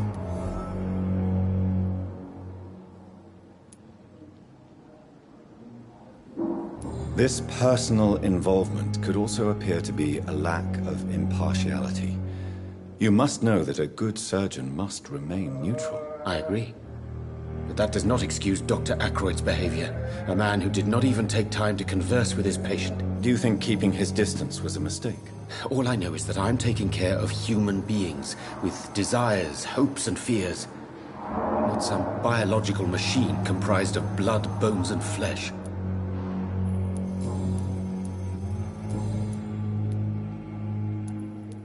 Goodbye, Dr. Strickland.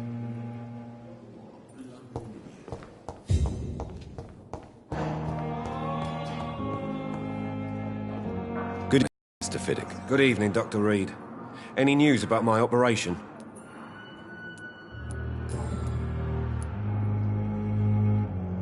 Tell me about your injury, Harvey.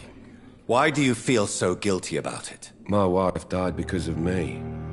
And now I may lose everything because I've been careless enough to hurt myself. What an arsehole.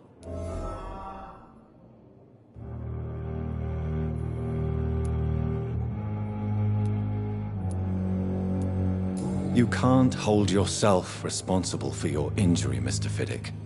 Unless you tried to hurt yourself. Of course I didn't hurt myself.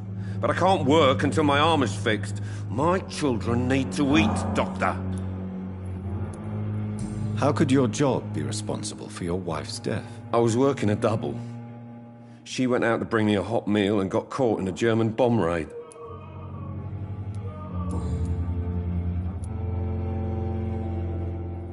Tell me more about the death of your wife, Harvey. 1915. I was in the army, building workshops for the Royal Flying Corps. Helen was happy I wasn't sent to the front. What happened? The Germans sent Zeppelins to bomb the construction site, but they missed their target. My wife was bringing my dinner when the bombs fell. How are your children after losing their mother? They were smaller then. The only good thing about this is my Helen didn't bring them with her that night. I'm sorry for your loss. So many died during the bombings. I served in France and witnessed the carnage there. I would like to say that she didn't suffer. Truth is, I have no idea. I just know that I'm all that me kids have. Poor little bleeders.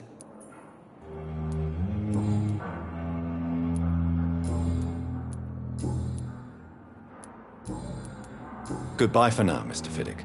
I'll see you later. I will not let you down, my boy.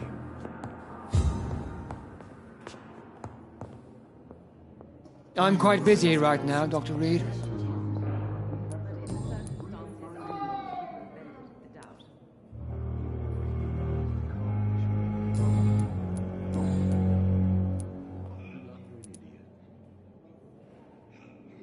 Tell me, Waverly, what do you think of Dr. Strickland's enthusiasm for his experimental research? Strickland is playing with his patients' lives for pride and glory. Now that, sir, is unethical. Are you thinking about something in particular? Harvey Fiddick needs delicate surgery. I believe we should stick to the usual procedure, but my young colleague obviously disagrees.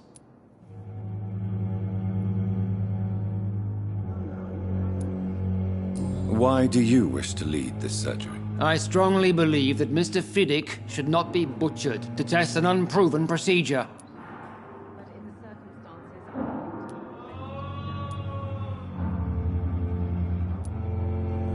I really hope you're right about this, Dr. Aykroyd.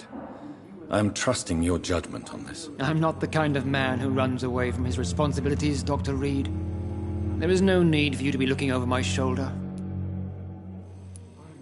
And are you not afraid that your rivalry with Strickland may be blinding you? Rivalry? I guess you could call it that. But I will never be childish enough to let my personal feelings affect my judgment.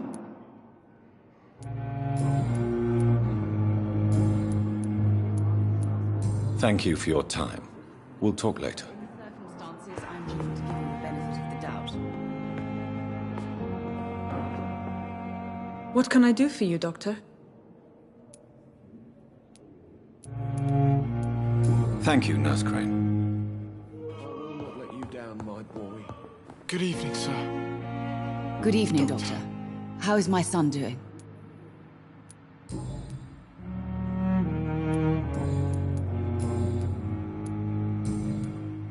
Goodbye, Mrs. Goswick. You always knew the words to college. Good evening, Mr. Goswick. How are you? I'm okay.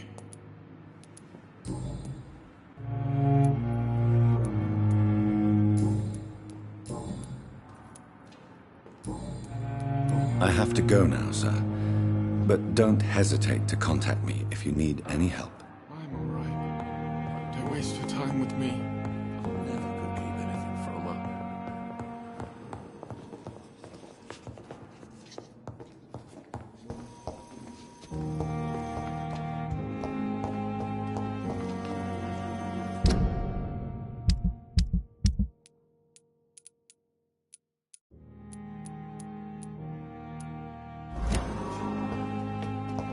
As for me, I'm an idiot.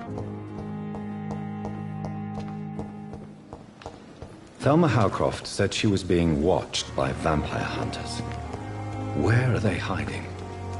I should investigate. Good evening. I'm Dr. Reed. Always a pleasure to meet a colleague, sir. Especially when he was supposedly dead. A colleague? Are you a doctor too? Not anymore, sir. I used to be Dr. Rakesh Chadana. Now, I'm just Mr. Chadana, pawnbroker and humble guardian of this morgue. What do you mean, you used to be a doctor? Was your license revoked? No, sir. It is just that I like to be precise. I run a little pawn shop while taking care of the dead. But I used to be a real doctor.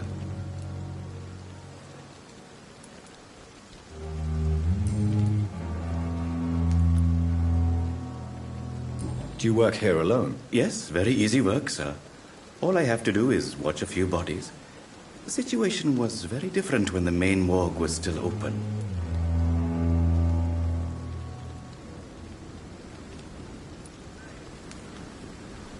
Why close the hospital's main morgue? It was for sanitary reasons after the beginning of the epidemic. Cadavers had to be moved to the nearest mass grave. Why do you have to watch these bodies? Because these poor fellows have no names. We keep them in case someone comes looking for the missing. Sadly, very rarely happens.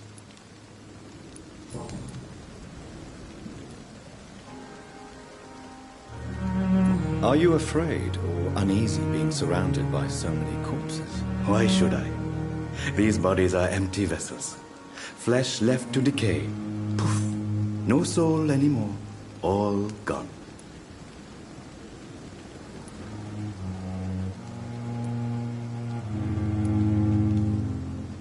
How did you get this job? After I left the army, I worked as an undertaker down by the docks. A dangerous place with many an unpleasant business there. Milton Hooks helped me get a job here.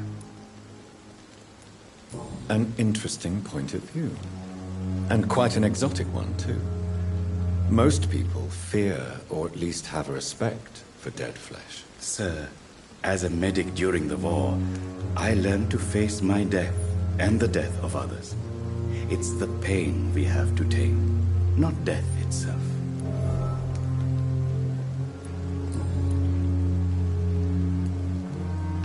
Have we met before? I don't think so, sir. Why? When we first talked, you said you were glad to meet me since I was reported dead. Funny story, sir. Your sister came here a few nights ago. You were missing, and she was looking for your body. She must be very relieved now.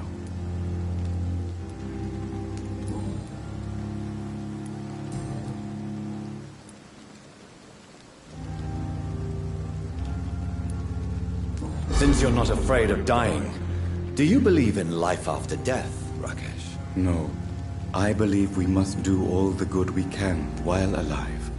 For our time is short, and the obstacles are endless. Do you think you would enjoy immortality as a concept? I don't think so. Don't mistake me. I love life, and I'd like to live a long life. But everything has to decay, sir. Even goodwill.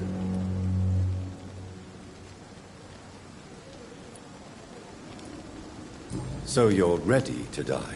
No, I am not. I don't fear death, for I won't see it.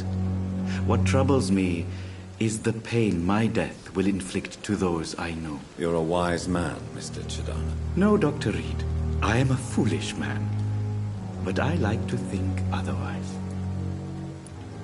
Do you really believe goodwill cannot last? As I said, sir, everything decays. If I was to never die, goodness, I would be bored or worse. And I like to be helpful, sir. Quite depressing, wouldn't you say? Yes, but the good news is we'll all die before losing our humanity, sir.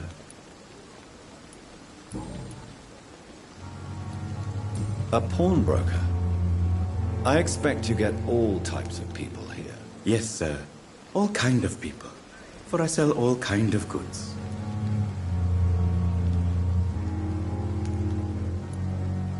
What kind of goods? With the quarantine, It's not always easy to buy things. So I trade. I exchange. Some people sell, some others buy. I like to help. Who comes here to trade with you? It's very unhygienic, even unsafe. Diseases can spread. For the customers, for the hospital. I'm very cautious, sir. I've been a doctor, remember? And all my clients are good people. In fact, I think I only know good people.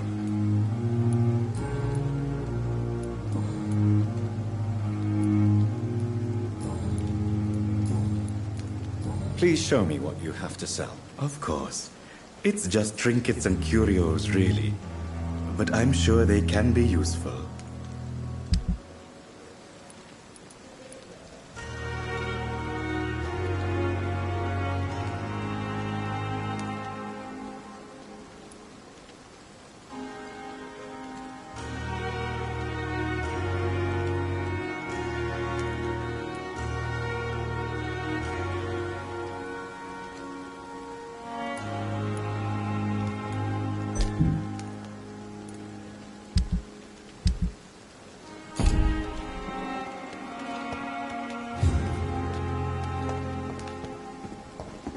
It's locked.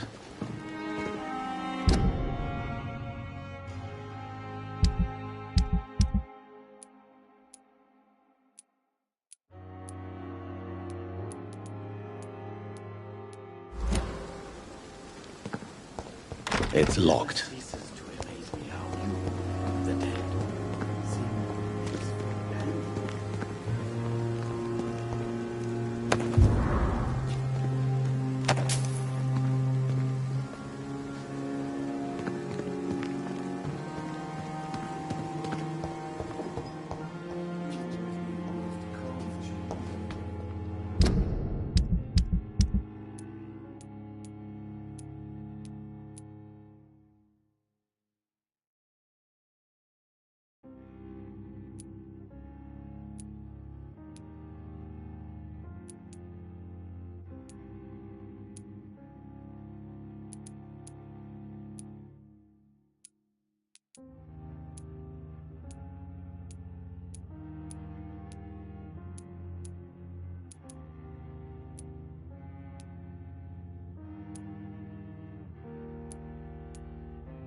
Good evening.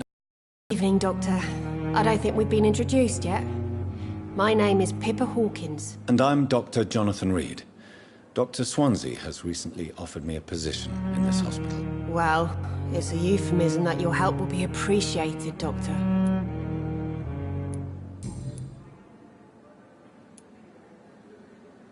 How is the Pembroke staff coping with the epidemic? Well, not well.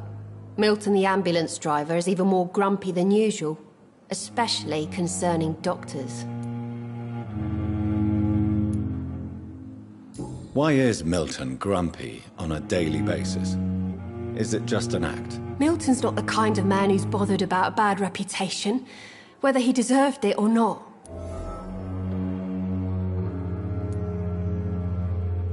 Why does Milton dislike doctors? I don't know. Just ask him. But be warned, Milton is not the chatty type.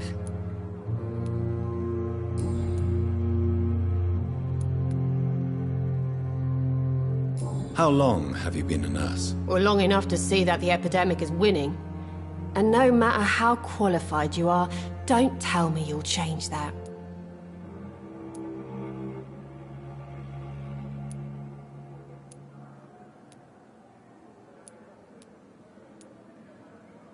You'd be surprised what dedication can achieve, Nurse Hawkins.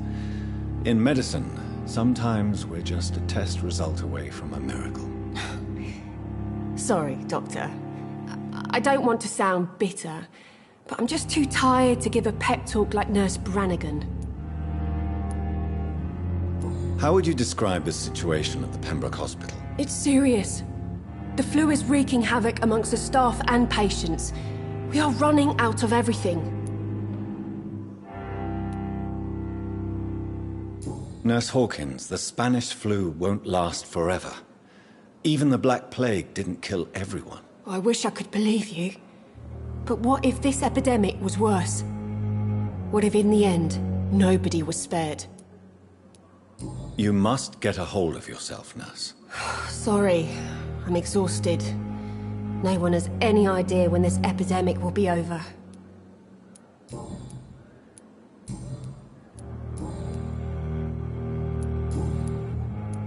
Goodbye, Nurse Hawkins.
Again.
It's locked.